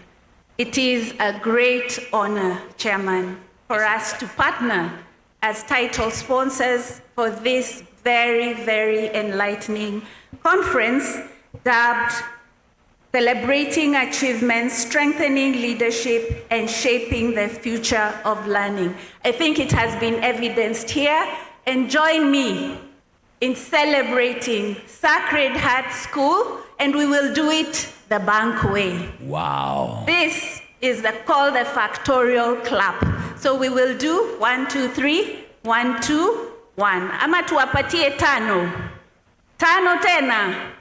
Let's go 5 factorial. We start with 5, 4, 3, 2, 1. This is to celebrate the achievement we have seen here for CBE from the Sacred Heart School. So let's go. 2, 3, 4, 5, 4, 3, 2, 1. Well done, Sacred Hearts. That was really, really beautiful. So my name is Naomi Ndele. I head SME banking and agribusiness at KCB Bank, Kenya. And I'm joined by a large team of KCB staff. So if you're present here, please stand and wave to the delegates. KCB team, thank you. Asanteni sana. As the title sponsors, we will be here. We have a tent right outside the hall here. Feel free to walk in there, but every single day of this week, we shall be on this platform to share our comprehensive solution. So Chairman, we acknowledge your proposed rebrand to Kenya Comprehensive. Kepsha, Kenya Comprehensive Schools, head Association. So thank you very much for that. And we truly do appreciate the work you're doing to support the CBE learning system. So I will take you through very, very high level what we are here to do as KCB Bank. We appreciate that the CBE is fundamental in building this nation. And as financial partners, we recognize the stretch you have as school heads to manage your finances in this transition. So I have a very long presentation, but I will take you through this summary, very high level. Mwakazi, please allow me to just go through this very high level, but every single day of the week, we will have a technical expert on this platform to share the details. But you don't have to wait for tomorrow. Walk in at the tent next door here, and you will be served. You will be given every one of these solutions there. So I'll start with the school account, and I'm saying this with a good reason. You need a school account with a partner who understands you, a partner who is able to facilitate your needs. Today, we have had numerous requests in the tent asking for the KPIL, Kenya Primary Education. You know that fund that supports the disparity? Today, before the end of the day, the disbursement will be made into your account. So check with the school, Baza. Today, I can confirm that KPIL fund will be in your accounts. Secondly, we understand the infrastructure challenge that you're going through. And for this, again, you need a partner who understands that kind of problem. So we have a very, very tailored solution to support the building of the school, whether a lab, whether a dining hall, and especially for those with boarding schools. Please feel free to walk in there and ask for that mortgage. We have the student smart cards. Some of you here run boarding schools. You do not want to solve problems of theft every day. Ask for the school smart card. This is a prepaid card for the students where the parents load the pocket money, and you will be stress-free when it comes to having cash around the school. We have asset-based finance, and if you look around the room, you will see banners and communication about what we do with the asset finance. School buses to support, lab equipment to support the CBE curriculum. Every manner of equipment can be supported through that asset finance. We also have insurance solutions, and partners here have spoken. We have KCB Intermediary Limited, which is the insurance company under KCB Group. They also offer insurance through the partners you have seen here. Be it fire, be it health, be it whatever it is you require for your school, KCB Insurance is there to support you. We have a very strong campaign this year for clean energy. Clean energy because it supports the environment and it supports the health. How many of you were able to touch your toes? How many were able to touch your toes? How healthy are you? We need to promote clean cooking in your schools for the health of your students, for the health of your employees. We also have solar for lighting to reduce your costs on electricity. Do you have a partner who understands your pain? Talk to KCB today. We also have payment solutions. Today, there is all manner of information about school fees, what you need to pay. We are cashless. Talk to KCB for your payment solutions, be it a pay bill. We have Lipa Caro. We have ERP solutions. ERP is the way to go. Digital, digital, digital. Talk to KCB for those digital solutions. Then we have multiple solutions to support your credit.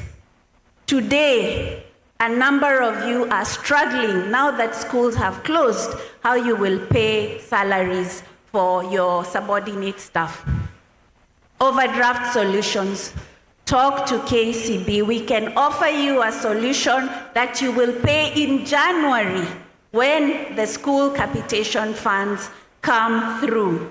Over and above that, we have the KCB Foundation. All this is will be talked about this whole week, so I will not spend time with it. And also at the tent, there is a team there waiting to explain these solutions, but I just want to talk about the KCB Foundation. And this is really the arm that supports learners who are not able to meet their education fees, tuition fees, boarding fees, even as they transition from the comprehensive school to the senior school. How many of our students? We have been able to support over 4,657 students since KCB Foundation started.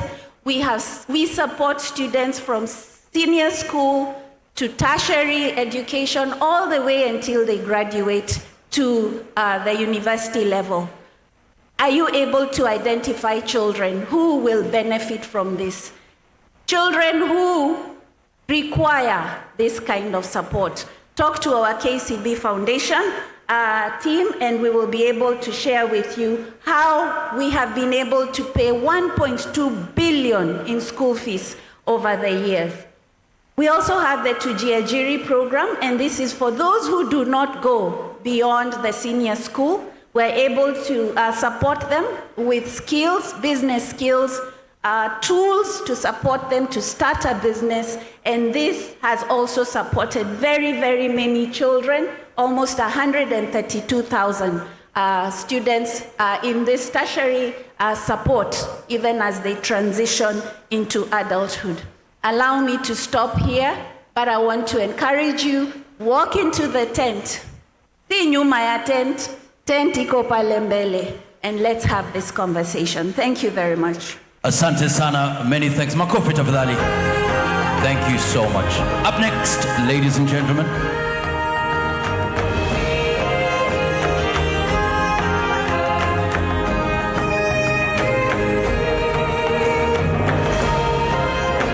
He is the head of the Professional Development Center at the Aga Khan Academy, Mombasa, and an adjunct assistant professor at Aga Khan University, where he leads CBE and instructional leadership initiatives across Africa. A published author, global education advisor, and Global Teacher Award finalist, he is dedicated to empowering educators and transforming learning systems. Please welcome Dr. Maina Wagioko. Makofi yake tafadhali, 10 minutes.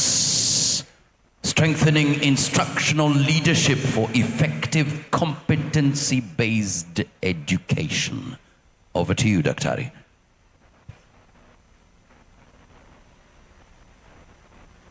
Good morning, everybody.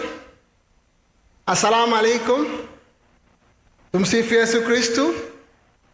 God is good, and all the time. I'm happy to be here to sit in front of leaders, because you are leaders of the future. Because without you, the future is bleak, and the future is in your hands.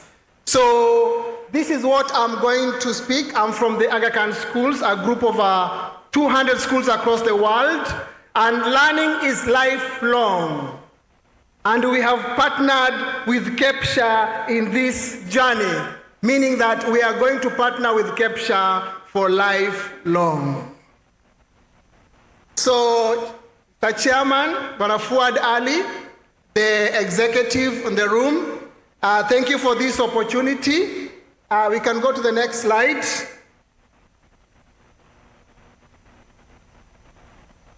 I want you to tell your neighbor, according to you, what is CBE? Just take us a minute.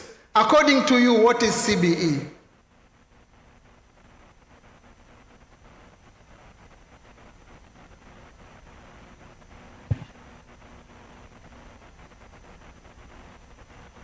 That is an interesting question, because I ask you. There's a quick comment here. Go ahead. Your name? Dorcas Wanga. Dorcas, what is CBE according to you? In full. Competency-based education. Daktari umesikia? Thank you very much. And there is a reason I asked you according to you. Because leaders, we have a tendency of telling our teachers to teach grade 3B, forgetting that grade 3B has 35 students who are different and they learn differently. So a big question to all of you, are you ready to lead the future of learning? Are you ready to lead the future of learning? If yes, lift your hand. Okay, word of caution, the future is very uncertain.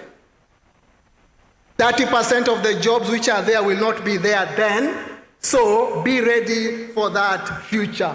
So, curriculum, CBE is not a curriculum change. It is a shift of culture. It is a shift of culture. And therefore, your leadership is at the heartbeat of CBC. Hapa pwani tunasema ukitaka kujua kama samaki yuko sawa, mwangalie kichwa. Wewe ndio kichwa cha maendeleo ya shule. Kichwa kikioza, samaki ameoza. So there you are. So you are supposed to be leading learning. I like the way Kepsha has changed their focus from managing resources to leading learning. So one of your core things is to lead learning. You are an instructional leader, and leading learning is your core business. The next thing which you are supposed to do, you cannot move alone. So you need to empower your teachers. Wawezeshe walimu wako wawe na uwezo, kwa sababu peke yako huwezi. So when you empower the teachers, you are giving them autonomy to take risks, to try out, to see what works. That is your key. And the third thing, nothing is permanent. Everything is changing. So how are you as a leader inspiring change? In many schools you go, they tell you, this is how we do things. This is how we do things should end today, because tomorrow is different, learners are changing, demands are changing, and therefore we need to be dynamic to keep on innovating ourselves and changing as we move. So these are the three things which I'm requesting you to start embracing. Just share with your neighbor which will be your choice for today. Just share with your neighbor which will be your choice for today. Thank you for sharing. I hope you keep that choice and make it alive as we move on. So, as we move on, I have seen instructional leaders bringing a difference. That is a sample of a school which represents over 80% of our schools in the country. Blank walls, rows and column, face the front, keep quiet, listen to me. Things have changed. And as you are the leader, you walk into classes, you inspire because you observe and you have a bird's eye view. I give a story of Amina. Miss Amina walked to a school which was like that, and she thought things, and she's here in the class, she's here in this group. She was my student, and I saw what she did in the school. After going through the course, she talked to the teacher, she talked to the students, she advised the teacher, she guided the teacher, and that's how the schools looks now.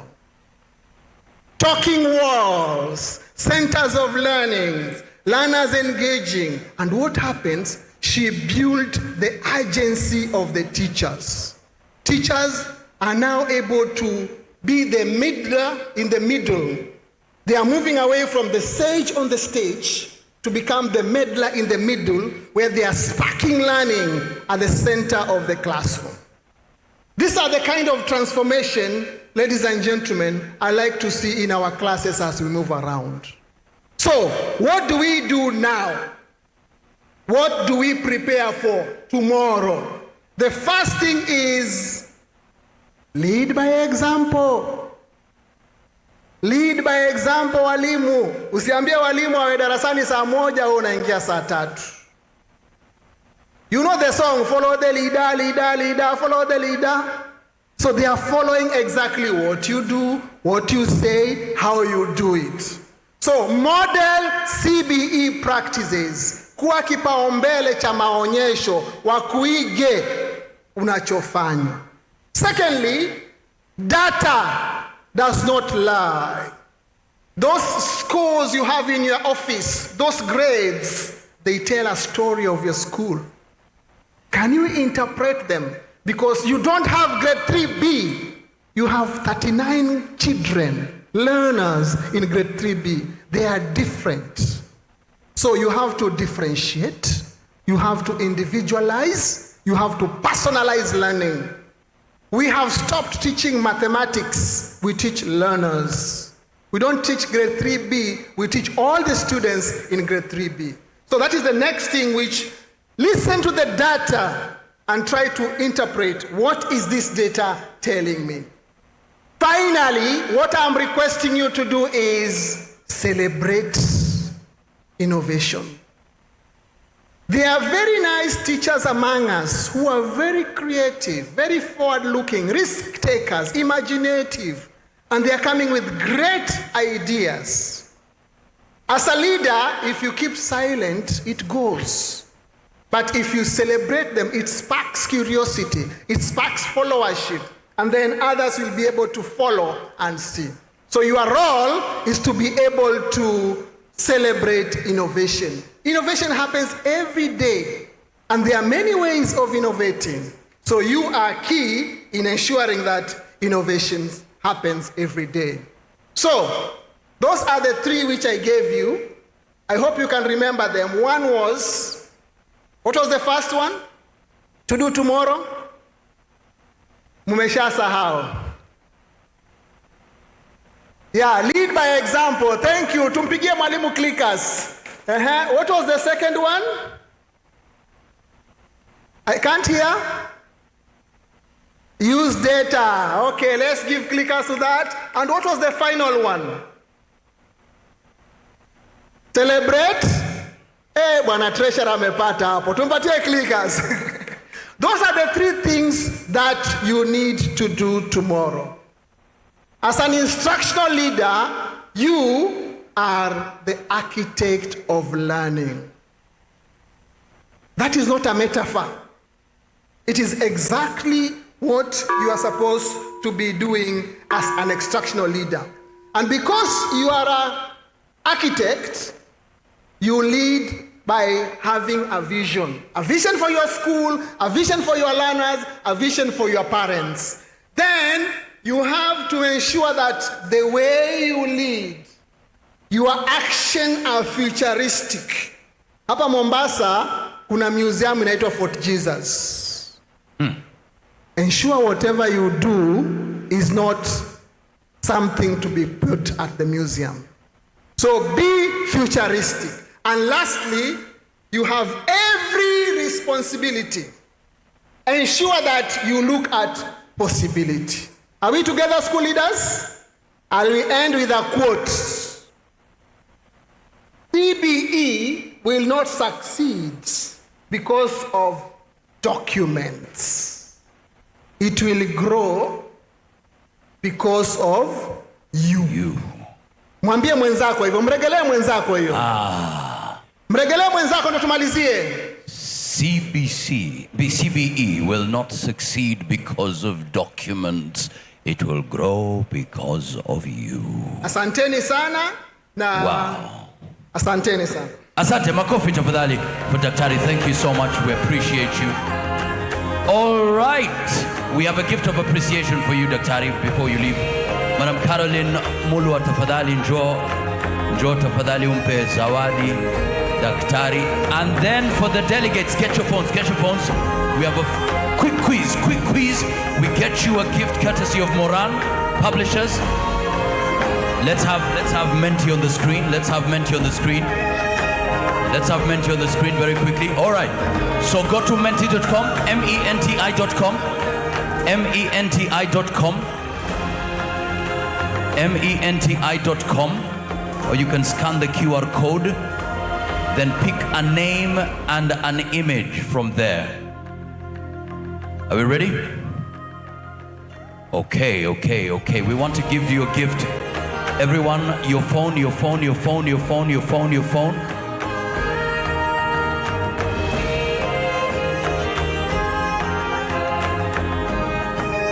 So join. Just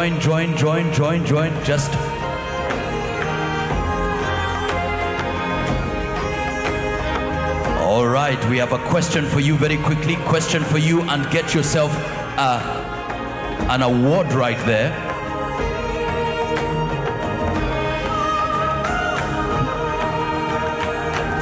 Ladies and gentlemen, one more speaker, then we cross over to our closing session. All right.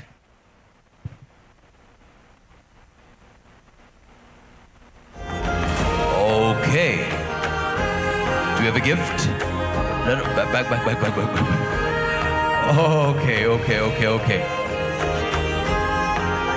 Okay, so we'll have that question coming up in a moment, but in the meantime, we do have a key. Okay. All right. Okay. It's okay. Thank you so much. The technical team will definitely help you just in a moment. Okay, join in. Pick an image, pick a name. 47 players. Come on. This is for everyone. Whether you are in the tents or here, you can win that gift courtesy of Moran. All you have to do is scan the QR code, go to menti.com, use the code 83124136. That's 38, sorry. 83124138. 83124138. Okay, we're about to close. 3, 2, 1. Open the question. It's the simplest question in the world. Oh my goodness, it's the simplest. If you miss this, we don't know what to do with you. We really don't know. Let's find out who oh my goodness. Oh, if you miss this question, it's the simplest question ever. Oh, somebody's saying we're in 2055. Come on, did you see the answer? Oh my goodness. No. This is not right. Somebody's already in 2055. Let's see who the winner is. Open it up. Millie, Ashley, Mary, check your phone. There can only be one winner right there. Where is Millie? Millie, check your phone. If you're Millie on your phone, please come over. We get you a gift. Where is Millie? We are waiting for you. Where are you? We are waiting for you. Well done, Millie. We'll have another question coming up, so you don't want to move. You don't want to move away from that tab. But in the meantime, ladies and gentlemen, for the next 10 minutes, get ready. For the next 10 minutes,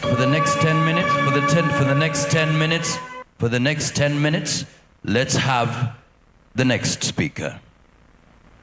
She is a transformative leader with over 15 years of experience in community empowerment, governance and leadership development, and is the founder of Premier Peak Leadership Foundation and Premier Think Organic Africa Naturals Limited. She is passionate about driving sustainable social impact, especially among women and vulnerable communities. Please welcome Dr. Julia Shege. Makofi yake tafadhali.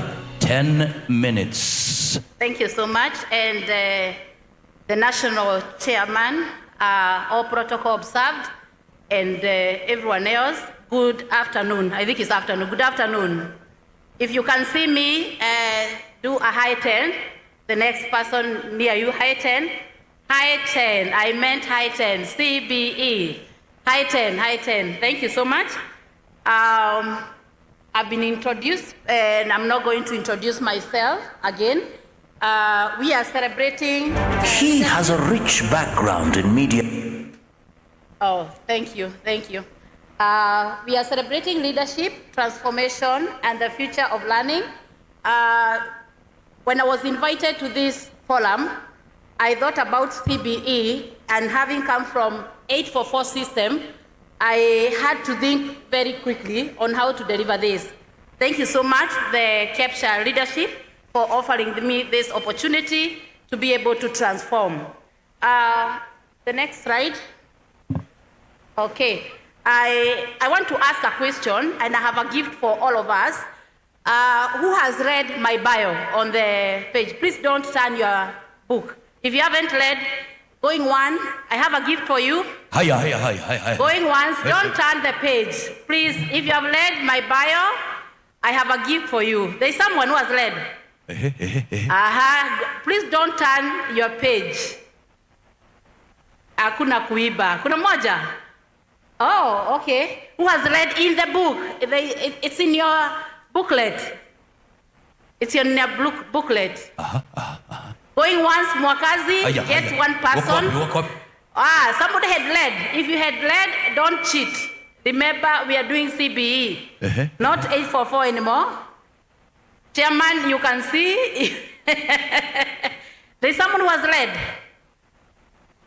If you have read, and raise up your hand, or you have seen. You have it? And you are a head teacher. You have it? You have. Oh, there is a hand there. Where's that? Behind there. If you have read,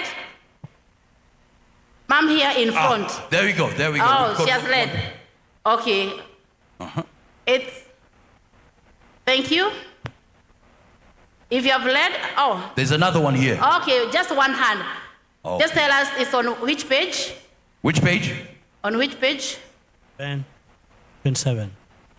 27. Tell us your name and the school you are coming from.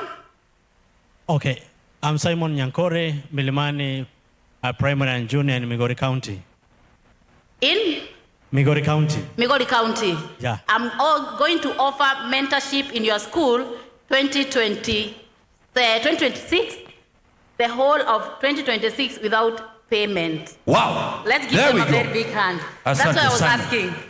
Yeah, you need to be careful next time so that you read. Now, I come from a diverse background, and it is already there. And today I want to speak about transformation and how resilience has made the person who is speaking in front of you. I am a woman leader. I wear many hats, but today I want to wear the hat of a scholar. I teach part-time at the University of Nairobi. I teach African governance, Women's Study Center at the African Women's Study Center. I want to talk about resilience. Those photos, if they are disturbing to you, don't worry. But I want to talk about resilience in my personal capacity. 2018, I suffered, or I got a mental breakdown when CIC is talking about health. Health is your greatest wealth. I got cancer of the breast that had gone up to stage 4. Actually, by the time I was going to India, it was now going to the head. And I thank God that I'm a living testimony. When you see that, that is a transformation. And it is at that particular time I've been able to earn my first doctorate, and currently I'm pursuing my second doctorate. And therefore today, when I was told to talk about resilience, I know what it means. When I was diagnosed, I had all the opportunity to lose faith and to actually decide that I'm gone and that's it.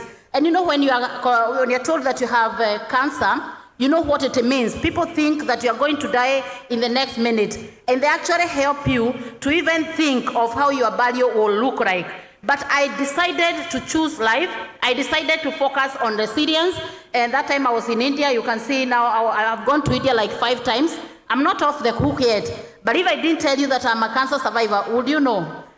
Would you not be able to know? But that has been enabled by the conviction that I have something to offer in this country, and particularly to our learners. A story for another day. My academic journey, it is as it is there. I'm currently doing my second degree. And it is a personal conviction because the doctor said that I have to keep on reading so that my brain doesn't die. So I'll get the second PhD and then the third one. So long as I live in this world, I'll continue reading and I'll continue to be in this space. Let's give God a very big hand. Thank you so much. I have led women and men in terms of sustainable cultivation, men and women in terms of biofortification. I'm the first person who brought dry rat arrowroot in this country, a project you can Google on Google Scholar, and you can see. And I did all this when I was actually sick. So as a head teacher, as a manager, whoever you are, what reason do you have to maybe wake up in the morning and said maybe the county director or whoever a text that I'm not feeling well because you have a pain in your finger, you know? So you need to be resilient. The agenda for today is CBE transition, celebrating achievement, strengthening leadership, and shaping the future. The future is not in the books, it's not in the documents, it is in the whole individual, making sure that we get whole individuals. And as a head teacher, as a manager, you need to know that the world is moving very fast. The world is undergoing economic challenges. The world is actually, you need to cultivate the purpose of the children that you are actually mentoring. That will be done by you. You can see that kind of a flower there. There's a lot that is happening on the ground. You need to understand how are you going to work with the rest of your team. Power of resilience. From a national, from the rural beginning to a national figure, I thank God. And therefore, I want to actually summarize this and say, resilience, therefore, is not about surviving hardship. It's not about surviving hardship. It's about transforming into service. Whatever you could be going through, I know because my dad was a teacher and at some point we were in hardship areas.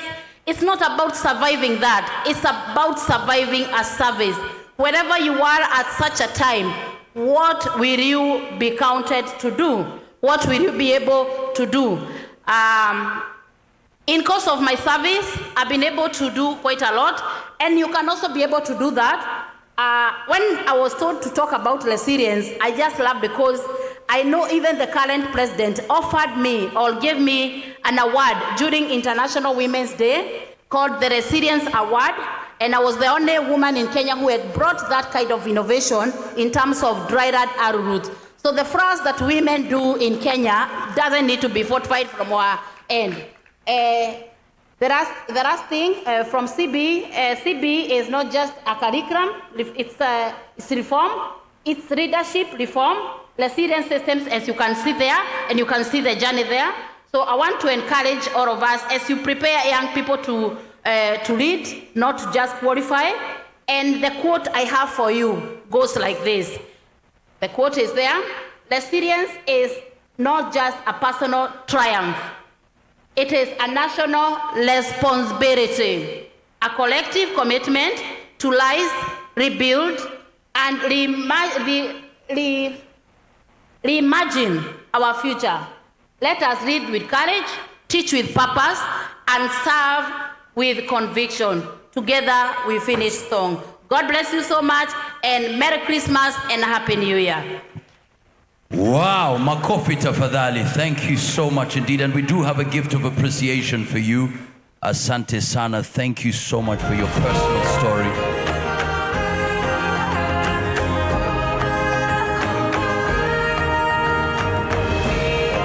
Let's have the vice chair right there. Thank you so much, Bwana Mesha Kroche. Thank you. Makofi yake nyingine tafadhali. Wow. Okay, we are ready. Asante sana. Coastal Teachers Choir that has principals in the choir, and the lead is also a principal. Can you imagine that? Get ready, get ready, get ready, get ready. This is going to be big as well. Makofi out of Adali, Coastal Teachers Choir. Wako hapa representing all the regions. Aha. Karibuni. Look at that. Look at that. The colors. Well done. Karibuni sana.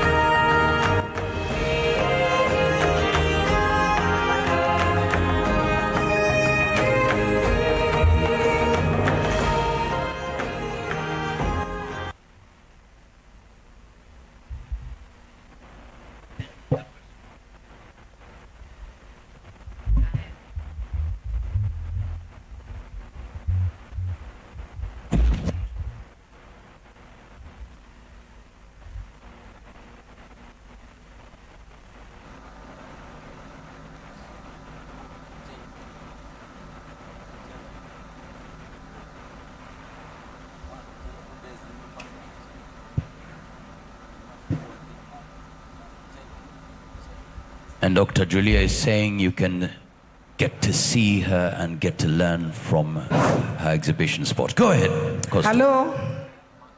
Coast Teachers Choir presents Dau. We are going to sing a Arab. As you have heard, these are authentic teachers from Lamu, Tana River, Mombasa, Kilifi, Taita, and Kwale. That means Coast Teachers Choir is from Coast Region. So don't see Mombasa. When you see us singing, see Coast Region and see teachers. We are also having curriculum support officers with us and also principals from the high school. It's an outfit of its own to show that there is solidarity at the coast. Enjoy with us, Dau. Dau is you. Just search what it actually means. Welcome. Our soloist is Madam Joyce, who is the principal, Sacred Heart, the school that was here.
Watoto wa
tusimame sote, tusimame. Wape ni Kepsha yetu sisi ni namba moja. Wape maua yao. Kepsha yetu sisi ni namba moja. Rais wetu hongera, nini tukupatia? Walimu wameongezwa madaraja umetupatia. Chini ya uongozi wako elimu umeimarika. Hatuna cha kukulipa, hongera baba wa taifa. Wape maua yao. Fuadi mwana wa Ali kinara wa taifa, hongera baba. Wape maua yao. Kepsha yetu sisi ni namba 1. Gavana wetu hongera, pongezi zako twakupa. Wewe thamini miradi imeboreshwa. Chini ya uongozi wako elimu umeimarika. Hatuna cha kukulipa, hongera baba wa Mombasa yetu. Wape maua yao. Abdalali, viongozi wa Mombasa maua yao. Kepsha yetu sisi ni namba 1. Kepsha yetu ni imara, mikoa yote thabiti. Viongozi ni wa nguvu toka bara hadi pwani. Naona matunda mema, hongera kwa viongozi wote. Hongera kwa viongozi wote wa Kepsha. Kepsha yetu sisi ni namba 1. Wape maua yao. Kepsha yetu sisi ni namba 1.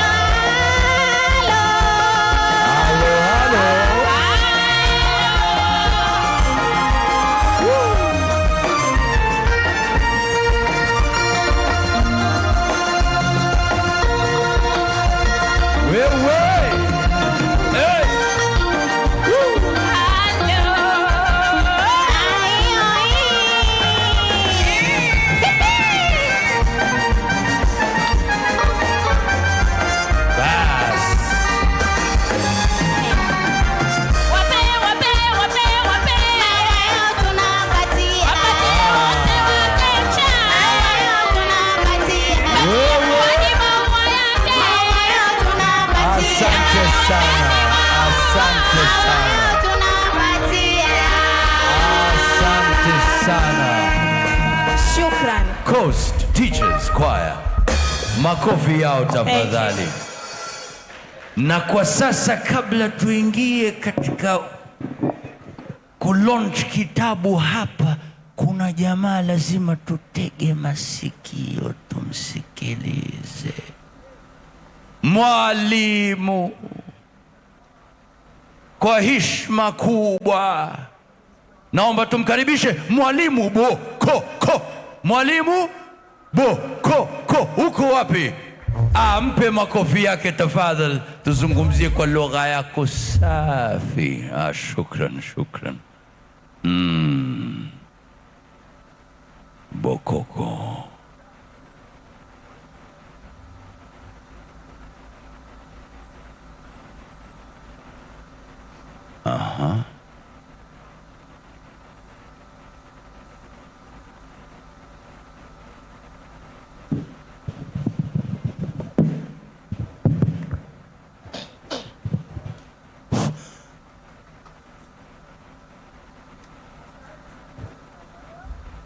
Mwakazi kaka, asante maiki kunipatia, ili na mimi nipate kupitisha wasia. Sasa munyamaze nyote mupate kunisikia. Heko walimu wakuu, nyinyi ndio mashujaa. Naitwa Mwalimu Mwinyi Bokoko. Bismillahirrahmanirrahim, kwa jina lake jalia. Karibuni Mombasani, mji uliotulia. Mtakula biriani, chapati na labania. heko walimu wakuu, nyinyi ndio mashujaa. Ninaipongeza Kepsha tangu ilipobuniwa, mengi imeyaboresha, hakuna asiyejua, mbali itatufikisha kwa uwezo wa Jalia, heko walimu wakuu, nyinyi ndio mashujaa. Leo na mwaga mpunga wazi wazi natamka, hii Kepsha ukipinga umchawi bila shaka. Elimu imeijenga tena ile hakika, heko walimu wakuu, nyinyi ndio mashujaa. Napongeza wadhamini waliotusaidia, KCB namba 1, saluti na wapigia. Cooperative nayo ndani, wadhamini wote pia, heko walimu wakuu, nyinyi ndio mashujaa. I want to congratulate a very special person. He has done a lot tangu ashike usukani. Fuadi mtanashati, he is the only one. Heko walimu wakuu, nyinyi ndio mashujaa. Mumuonavyo Fuadi anukia harufu tamu, anafukizwa kwa udi na mkewe Mariamu. Mumuonavyo Fuadi anukia harufu tamu, anafukizwa kwa udi na mkewe Mariamu. Ninakuomba Fuadi usimwache Mariamu, heko walimu wakuu, nyinyi ndio mashujaa. Meshakiro karibu hapa petu Mombasani, wala usipate tabu, hapa pana burudani. Kama hujala kababu, basi hujafika pwani, heko walimu wakuu, nyinyi ndio mashujaa. Na kutambua waziri Daktari Mbwara Mwali, leo nitaishi vizuri kwa vile umewasili. Wewe ni mtu mzuri, basi lete tenga mbili, heko walimu wakuu, nyinyi ndio mashujaa. Tuko na furaha tele siku, tuke na furaha tele siku imeshawadia. Karibu Irene Riale, karibu tena karibu. Hapa tandika ulale, ndivyo ilivyo Mombasa, heko walimu wakuu, leo siku ya furaha. Viongozi wa nchini, sasa ni wenu wakati, tunaomba capitation ije tena kwa wakati. Hilo lizingatieni, ni jambo muhimu sana, heko walimu wakuu, nyinyi ndio mashujaa.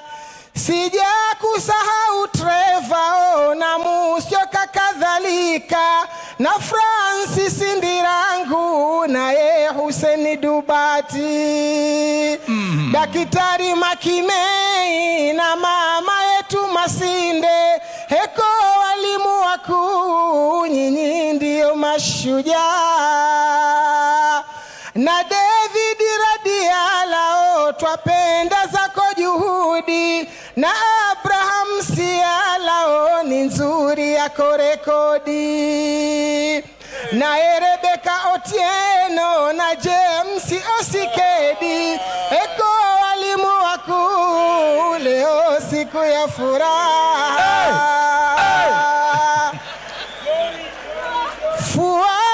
Fuadi wewe forever, oh, tuko na wewe pamoja, kukutenga hilo neva, oh, twaenda moja kwa moja. Wewe ndo wetu dereva, Kenya nzima twakungoja, kama hupendi Fuadi basi wewe umerogwa.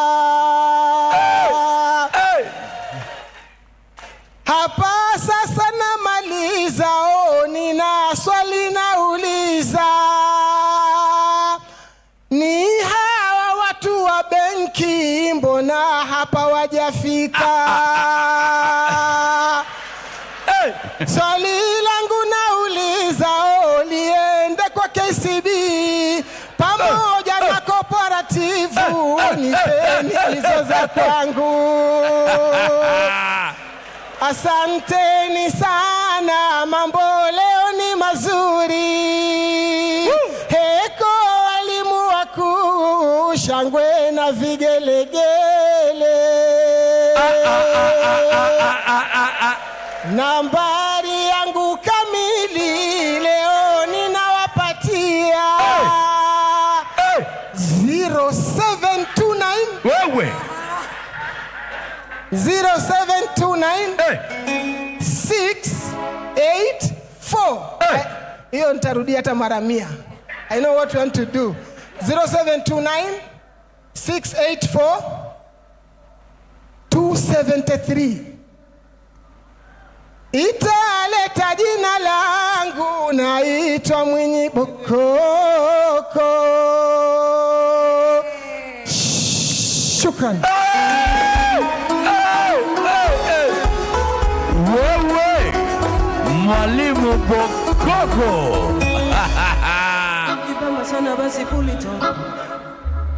Asalala, well done, well done, well. Makofi ya Mwalimu Bokoko. Na hivyo barabara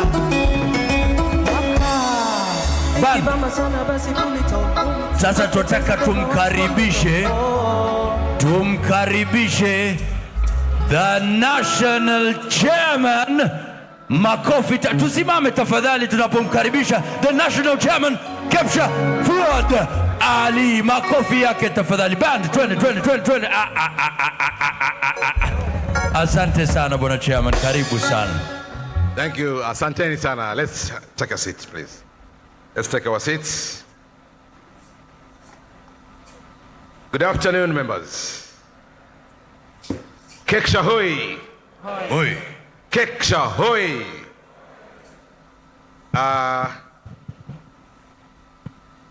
It's now time to make our keynote address. But before that,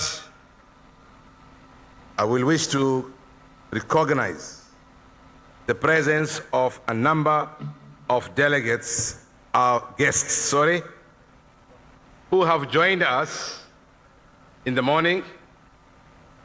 And I will wish to recognize the first person to come and just greet the gatherings and also welcome us to Mombasa, the Regional Director, Coast Region, Madam Kindly. The regional, I will give her the opportunity to recognize the directors in the house. Their day is coming, not today. We are actually winding up. Madam, please take this opportunity to introduce the directors. The minister.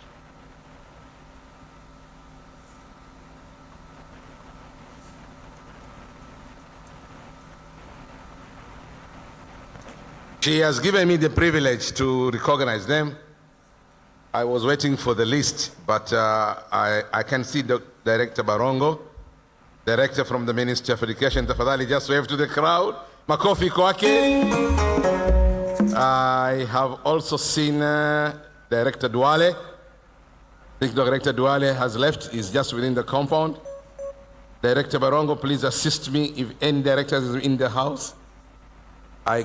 I'm not able to see all of you. Please, any director from the Ministry of Education in the house, please just stand for acknowledgement from either the sub-county to regional. Thank you, Madam Kezia. I can see her on that side. Thank you very much. Thank you very much. Makofi kwa the Ministry of Education. Leo ilikuwa si siku yao, lakini kwa mapenzi walionao juu ya Kepsha wameamua waje. I'd also like to appreciate the directors from the Teacher Service Commission. Are they in? Teacher Service Commission from the sub-county. Wajua wao leo si siku yao, but if there are any, I can see our CSO, Madam Kiapi. She was in the house. Thank you very much. This is my immediate CSO. Thank you, Colin Shua. Thank you very much. I also want to recognize, I will also call him to say something small later. Waziri wa Elimu, Mombasa County, the CC, Dr. Mborali. Thank you very much, Dr. Mborali, for coming. As you know, we were expecting the governor. He's going to give us the message. With those, I think the rest, when the list comes to me, I'll mention one by one. But I want to appreciate all who made up for today. And allow me now to welcome our regional director, Coast Region, to welcome us to Coast Region. Karibu, madam. Thank you so much, Chair. My seniors, the directors from the Ministry of Education headquarters, you can see Mr. Barongo, and all the other senior officers from Ministry of Education, the TSC, the Kepsha National Committee and your team, and of course all the delegates, all the invited guests. Good afternoon. Now, mine is just simple to welcome you at Coast, although I know you're already at home. Some of you came on Saturday. Now, it's my great pleasure and honor to welcome all of you to this year's AGM and conference here at the beautiful Coast. We are truly delighted to host such a distinguished gathering of education professionals, people who continue to shape the future of our learners, people who continue to shape the future of our schools, and indeed the future of this great nation. As we take this refreshing sea breeze, and I want to believe all of us will have time to walk on the sandy beaches of our country, and the calm of this coastal environment, may it remind us of the importance of renewal, including renewal of ideas, renewal of energy, and indeed renewal of purpose. This conference provides us with a unique opportunity to reflect, to reconnect, and reimagine the path ahead of our education system. And again, on behalf of the Coast Region Education Fraternity, tena nasema karibuni Pwani. Thank you.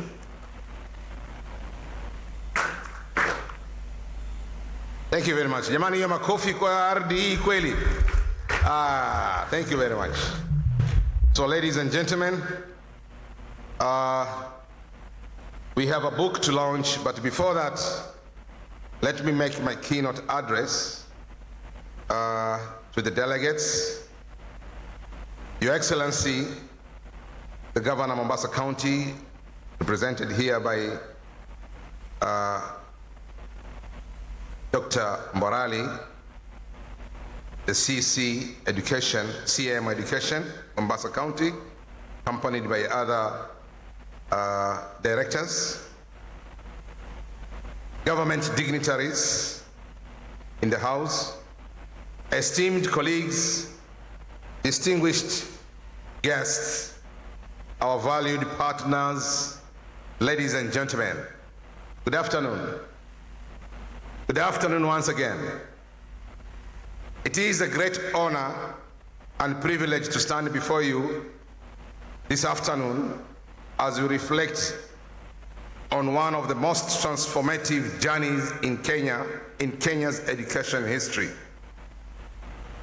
The implementation of competency-based education, CBE. Today, We gather not merely as administrators, but as custodians of a vision to empower every Kenyan child to learn, to do, to innovate, and to thrive in an ever-changing world. What is our genesis from policy to practice? Kenya's journey towards CBE began with a simple but profound question: how can education better prepare our children for life, work, and citizenship in the 21st century? The answer came through the basic education curriculum framework of 2017, a bold response to the need for learning that goes beyond memorization, emphasizing skills, values, and application. This reform represented a true paradigm shift from the role learning to experiential learning, from content accumulation to competency application, from teacher instructions to learner participation. And from the very beginning, Kepsha, the so reformed organization from Kepsha, and its members, that is the primary and junior school heads of Kenya, have been at the heart of this transformation. What are our milestones? The first one is the successful implementation at the foundational level. The first milestone was the rollout of CBC in early years and lower primary. Across Kenya, classrooms have been transformed into spaces of discovery. Learners engaging in real-life projects, teachers nurturing creativity and critical thinking, and parents becoming active parents in learning. By the time the pioneer CBC cohort transitioned to junior school in 2023, the foundation of learning continuity and curriculum coherence had been laid. This success reflects the leadership, adaptability, and resilience of our school heads and teachers. The second milestone is leadership and institutional transformation. Teachers and school heads remain the true engines of reform. Through the multi-agency collaboration approach by the Ministry of Education, Teacher Service Commission, Kenya's Institute of Curriculum Development, Kenya National Examination Council, Semastea, Kemi, and KISE, over 23,000 teachers and school heads and administrators have been retooled to deliver CBE effectively. This has strengthened implementation capacity in curriculum interpretation, formative assessments, and instructional leadership. Teachers have evolved into coaches and mentors, shaping dynamic learning environments that nurture creativity, competence, and collaboration. Indeed, the success of CBE is a testament to the professionalism and dedication of our teachers and school heads. Milestone number 3, CBA and learner progression. A defining milestone in this journey is the introduction of competency-based assessment framework by the NEC, which redefined assessment from testing, recall, to evaluating what learners can do with what they know. Continuous assessment has replaced the one-exam-fits-all approach. School-based assessments and national summative assessments now offer a holistic view of learner progress, capturing competencies such as communication, collaboration, critical thinking, and citizenship.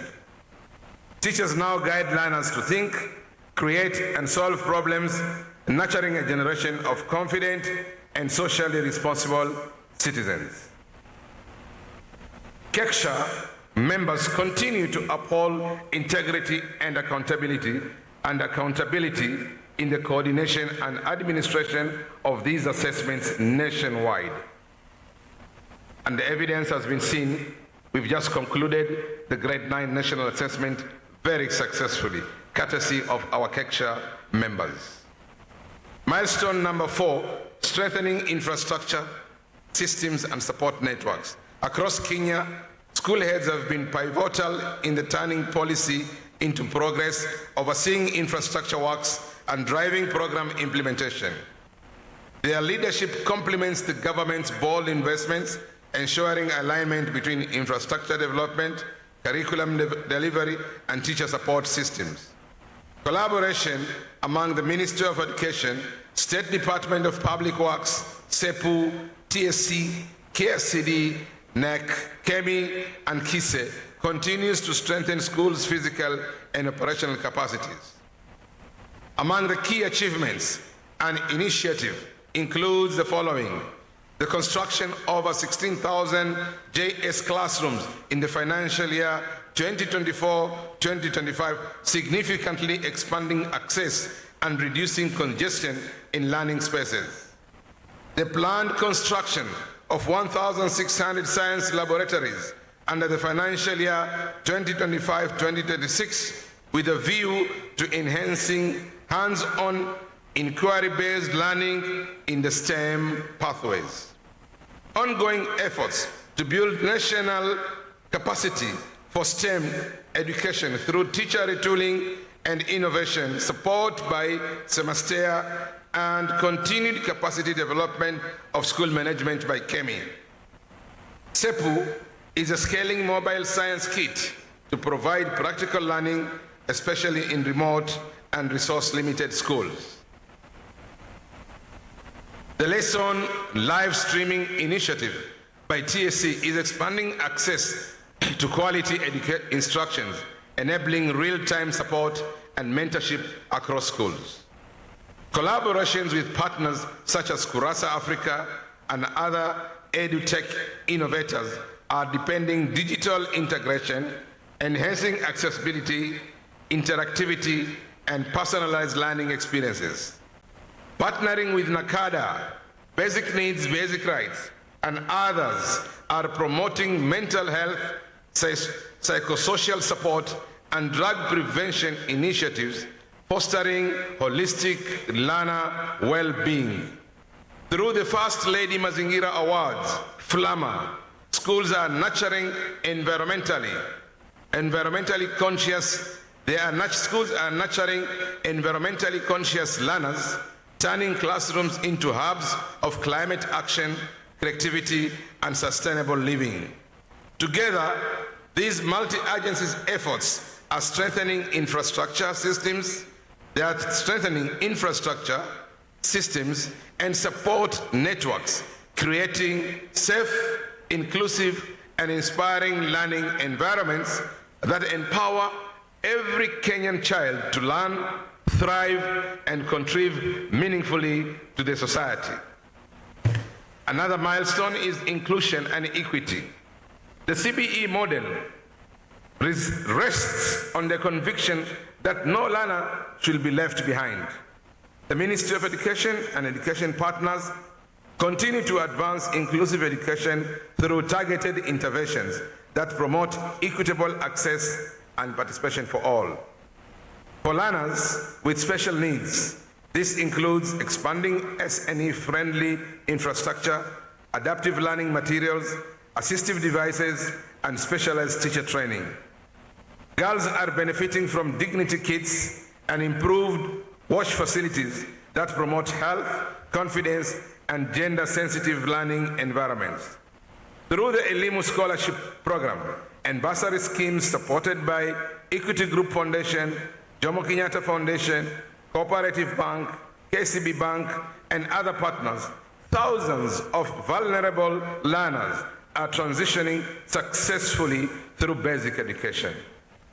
Through the school meal programs, low-cost boarding schools, and reintegration of out-of-school children, OOSC, the National Council for Nomadic Education in Kenya, NACONEC, is ensuring equitable access to learning in nomadic and marginalized regions. Ongoing efforts to mitigate climate-related impacts on education including investments in resilient school infrastructure, access to safe water, and the shift to clean cooking systems reinforce both learning continuity and environmental sustainability. Under the Shirika Plan, government-led initiative to integrate refugees into national educational program are promoting inclusivity, social cohesion, and equal learning opportunities for all children in Kenya. I have a special note to refugee teachers. I know they are joining us from tomorrow. They'll be here from Dadaab. You will see them, a good number of them. As they come here tomorrow, we shall also recognize their presence. But a special note to them. Last year, Kepsha proudly welcomed refugee teachers into our fraternity for the very first time. In this short period, we have come to know them as dedicated, passionate, and resilient educators who continue to serve learners in some of the most challenging environments. However, many of these teachers still face systemic and administrative barriers that limit their professional recognition, including challenges related to identity documentation, certification, and registration. It is therefore Kepsha's humble prayer to the Ministry of Education and the Teachers Service Commission and other key policy makers to prioritize the establishment of clear pathways of certifying and registering refugee teachers within Kenya's education system. By extending professional recognition to these teachers, Kenya will not only affirm commitment to inclusive and equitable education for all, but also take a bold step towards realizing national education goals and the broader aspiration of refugee inclusion and integration. In this regard, we acknowledge with great pride the 10 refugee teachers who will join us tomorrow. Already, I'm told they have arrived in Mombasa from Kakuma and Dadaab refugees camp. The 6th milestone is parental engagement and community empowerment. CBE has redefined the role of parents and communities from passive observers to co-educators and mentors. With partnership and support from CIC Africa, Usawa Agenda, Kepsha, and others, school heads have successfully championed homeschool partnerships through parent dialogue forums, and the chairman of Parents Association was here this morning. We have partnered through parent dialogue forums, open days, learner exhibition, and project showcasing events. Community engagement, including alumni mentorship programs, local resource mobilization, and environmental projects has strengthened ownership and accountability. Education has thus become part of the social fabric of daily life, linking learners to productivity, values, and national cohesion. Dialogue, monitoring, and public engagement. A major strength of CBE has been the culture of dialogue and collaboration. The March 2025 County Dialogues on Education Quality, convened by the Ministry of Education and attended by Kepsha and other stakeholders, generated actionable feedback for improving school-level implementation. The April 2025 National Conversation and Competency-Based Education at CIC, also attended by Kepsha, served as a stock-taking platform, reaffirming national consensus on the direction of reform. The Elimu Mashinani initiative, launched in August 2025, has demystified CBE through media and community outreach, connecting policy to everyday life. Education town hall meetings, convened by parents and the ministry, continue to provide platforms for exchanging innovations, addressing challenges, and celebrating local solutions. Through these forums, CBE has evolved from a reform into a national movement anchored in collective learning and shared accountability. On policy alignment and national vision is another milestone. The Basic Education Curriculum Framework of 2019 aligns seamlessly with the bottom-up economic transformation agenda, BETTER, and the fourth medium-term plan, MT4, positioning education as a driver of inclusive growth and innovation. Through CBE, Kenya has embarked on the obvious journey of nurturing a generation of innovators, problem solvers, and ethical citizens capable of driving the aspiration of Vision 2030 and Africa's Agenda 2063. However, we can miss challenges and lessons. Every reform comes with its share of challenges, from resource gaps and infrastructure deficit to the demands of changing pedagogy. Some schools, especially in remote areas, still struggle with overcrowding, inadequate laboratories, and limited access to digital tools. Yet we have learned that reform is a process and not an event. Partnership drives sustainability, and with persistence and collaboration, the Kenyan child can thrive anywhere. What are our emerging priorities and the way forward? As Kepsha consolidates the gains of junior school and prepares for senior school rollout, several priorities demand focused attention to sustain progress and equity. Number one, strengthen curriculum awareness and career guidance. Number two, invest in infrastructure and digital ecosystem. Number three, enhance teacher capacity and deployment. Number four, promote equitable transition and placement. Number five, secure adequate and predictable financing for CBE implementation. Number six, deepen parental and community engagement. And number seven, leverage data for evidence-based planning. And lastly, number eight, advance inclusion and equity. As I conclude, ladies and gentlemen, as we reflect on this remarkable journey, we celebrate our collective progress and renew our resolve to make CBE work for every child in every country and classroom. Kepsha remains steadfast in supporting the government's reform agenda in championing school leadership as the cornerstone of quality education. Together, we are shaping generation, and that is competent, compassionate, and confident, ready to build the Kenya's future. This is our journey. This is our transformation. This is our shared legacy. Thank you all. God bless Kenya. God bless our schools. God bless Kepsha. Asanteni sana na Mungu atubariki sote. Asante sana. We're now ready for the launch. All right. Nimesahau joto ya Mombasa. Nimesahau joto ya Mombasa. Sasa joto inanipeleka. Thank you very much. Ladies and gentlemen,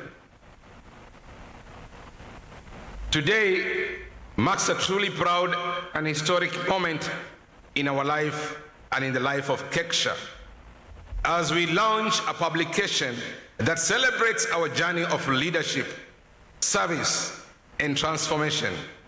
A journey beautifully captured in these pages under the fitting of the title, Legacy and Stewardship. Honoring a journey of leadership. This book chronicles Kepsha's remarkable story from its humble beginnings to its evolution into one of the most respected professional associations in Kenya and across the world. in the education sector.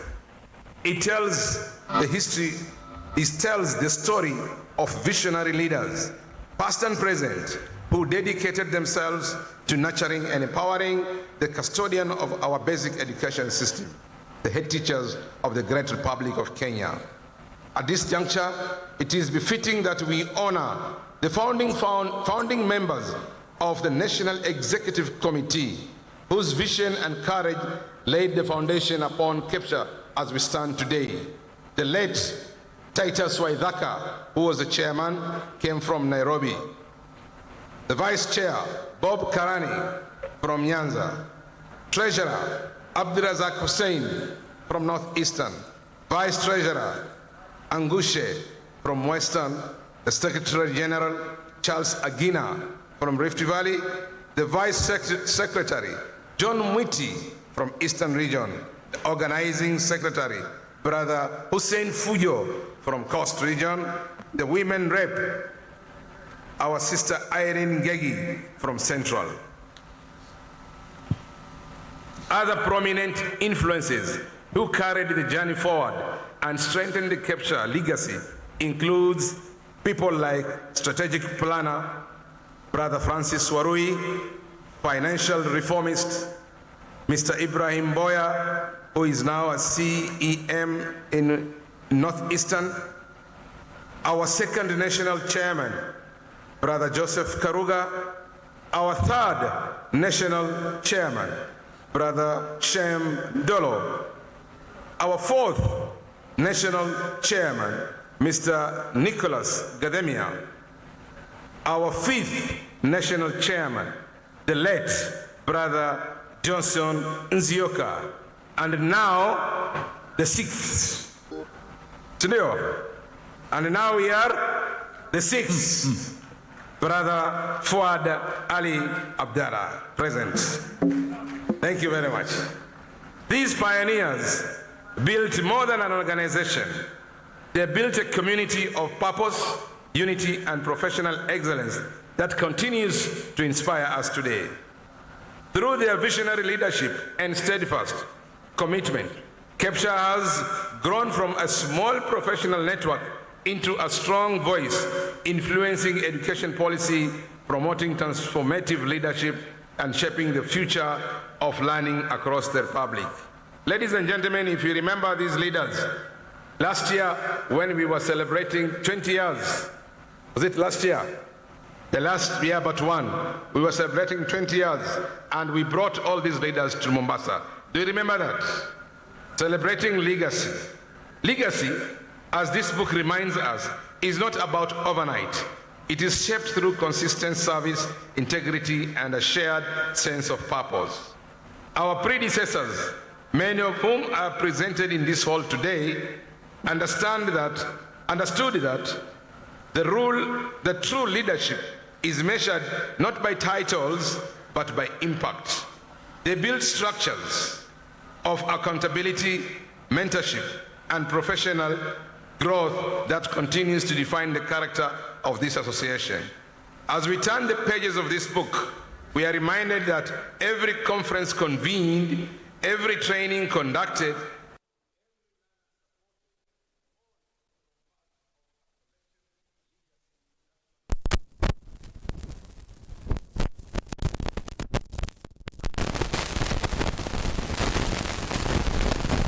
inherited and make it stronger for those who will come after us. In this era of transformation, marked by the competency-based education, reform, and digital shift in learning, Kepsha remains steadfast as a steward of quality leadership and accountability in our schools. We take great pride of our collaboration with the Ministry of Education, TSC, government agencies, and our strategic corporate partners. Together, we continue to strengthen headship, nurture innovation, and uphold the values that define excellence in school leadership. Indeed, this book is not just a reflection of where we have come from, it's a call to the next generation of school leaders to lead the vision, courage, and moral purpose. As a contribute to collaboration and vision, This publication stands as a tribute to collaboration and shared vision. It will not have been possible without the support of our members, past leaders, and partners who believed in documenting Kepsha's story. We extend our deepest appreciation to the Ministry of Education, the TSC, for their consistent support, to our partners for walking this journey with us, and to every school head who continues to live the Kepsha spirit of leadership through service. Through this book, we affirm that leadership is a relay and stewardship our baton. We must carry with honor and pass it on with integrity to the future generations. As I conclude, we launch this publication by the title Legacy and Stewardship Today. It may serve as both a mirror and a compass, a mirror reflecting how far we have come from, and a compass guiding us towards the future as we aspire to build. To every head teacher in this great republic, may this book remind you that your daily work is part of a greater national story, one that shapes lives, transforms communities, and defines the destiny of our republic. Thank you very much, ladies and gentlemen. May God continue to bless Kepsha. May God bless our schools. May God bless the great Republic of Kenya. Asanteni sana na Mungu atubariki sote. Wow. Can we do it now? Now tuko tayari. This is the time now. This is the time. Can I have the NAB members, please? We're ready for the launch in a dramatic way. Hey.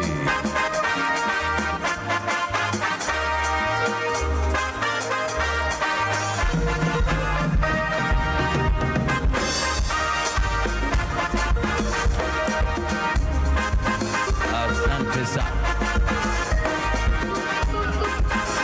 Tuko tayari.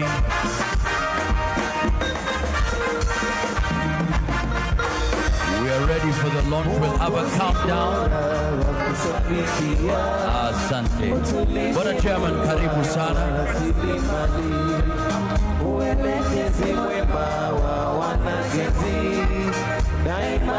Karibu sana, karibu sana.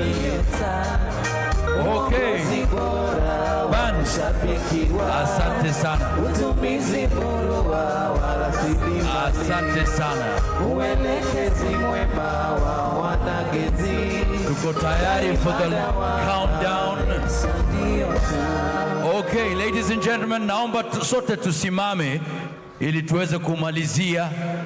We'll have a countdown, ladies and gentlemen. Let's go. 5, 4, 3, 2, and 1. Let's go! The legacy and stewardship. Kenya Primary School Head Teachers Association, Legacy and Stewardship. Asante sana. Makofi tafadhali. Thank you so much. Waweza kupiga picha. Asante sana. Thank you so much. Bwana Chairman, over to you. Thank you very much, ladies and gentlemen. We can take our seats. As we wind up, wow, I also want to recognize the presence of Director Sugut. Director karibu sana na wave senior schools, the director for senior schools. I can see Dr. Barongo handing over to Mr. Sugut now. Ladies and gentlemen, allow me to usher in Dr. Mborali to say something small. Kuna message pengine kwa His Excellency the Governor. Ana ujumbe kutoka kwa Governor. Wacha tusikie ujumbe wake. Sitaki mimi kuusema, wacha yeye mwenyewe useme.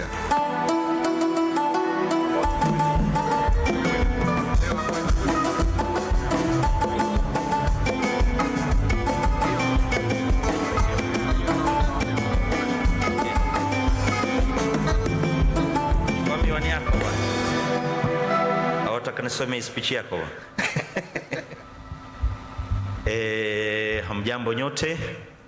Nafikiri kwa jina tayari nimetambulishwa, najulikana kama Dr. Mbarali Kame, the CCM Education, Mombasa County. Kwanza nasema karibuni Mombasa, nikitambua itifaki zote naweza nikasema zikizingatiwa, nikiwatambua wakurugenzi wote au wakubwa wote wa Teacher Service Commission, wakurugenzi wote wa kutoka KCB, wakurugenzi wote kutoka Teacher Service Commission and the rest.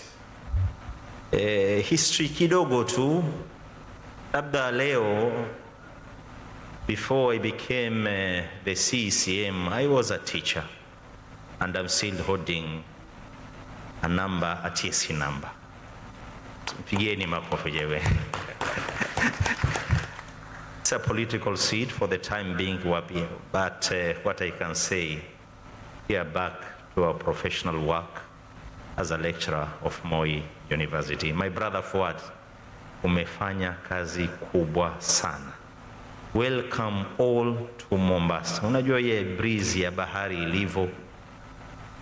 Naomba tumutembee Marikiti, kuna dira za kutosha zile ambazo kwamba tumeziona hapa taarabu ikipigwa. Tembeeni kwenye ufuo wa bahari, but if hujui kuogelea usiingie katika nini? Usiingie katika bahari. Welcome to Mombasa. His Excellency Governor Abdulswamad Sharif Nasir, I have 100% sure will join us this coming Wednesday, and the rest of protocol will follow. His keynote speech, 100% sure he will deliver coming Wednesday. All the best. Welcome back to Mombasa. Thank you so much, my able chair, my brother Fuad. Thank you, thank you. We are about to end the program. As you are told by Waziri, the governor will join us on Wednesday, God willing. So tomorrow the program continues the way it is, and thereafter, however, the Wednesday program will be a bit tight because those who are supposed to come on Wednesday will be there, and again, the governor will also be there from Mombasa County. So at this juncture, I will wish to hand over the program to Makazi, but one announcement after the prayers. After the prayers, I will briefly want to see all sub-county chairmen, just for 2 minutes after the prayer, while the guests are being escorted for lunch. The chairman of every sub-county, please just come forward here immediately after the prayers for only 2 minutes. Asanteni sana, Mungu atubariki sote, tutakutana tena kesho panapo majaliwa. Asante sana, makofi tafadhali. Thank you so much. Bas, tuna zawadi moja. Aha. Asante sana. Wewe. Tukimalizia zawadi yake Bwana Chairman, makofi tafadhali. Asante sana.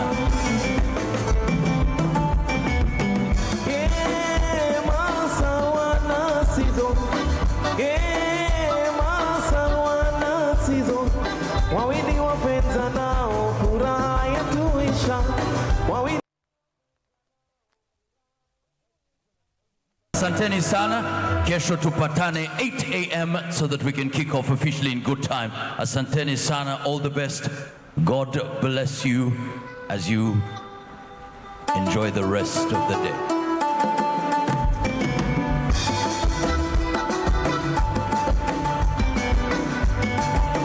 Asanteni sana. Kesho tupatane.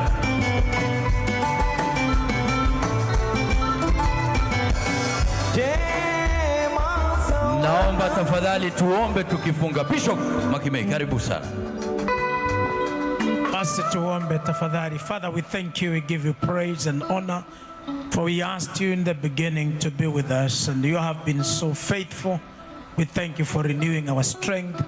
Thank you for helping every facilitator, and we thank you for the close of the day. We surrender ourselves to you. even to the other activities in the afternoon. And also as we come tomorrow, we declare your goodness is upon us. This is our prayer in Jesus' name. Amen.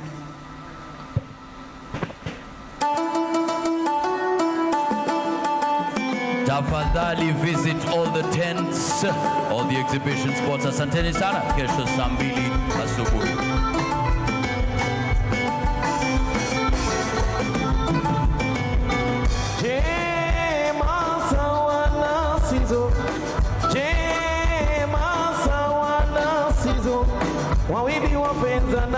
Social media pale tuko hapo, tufuatilie pole pole.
Wawili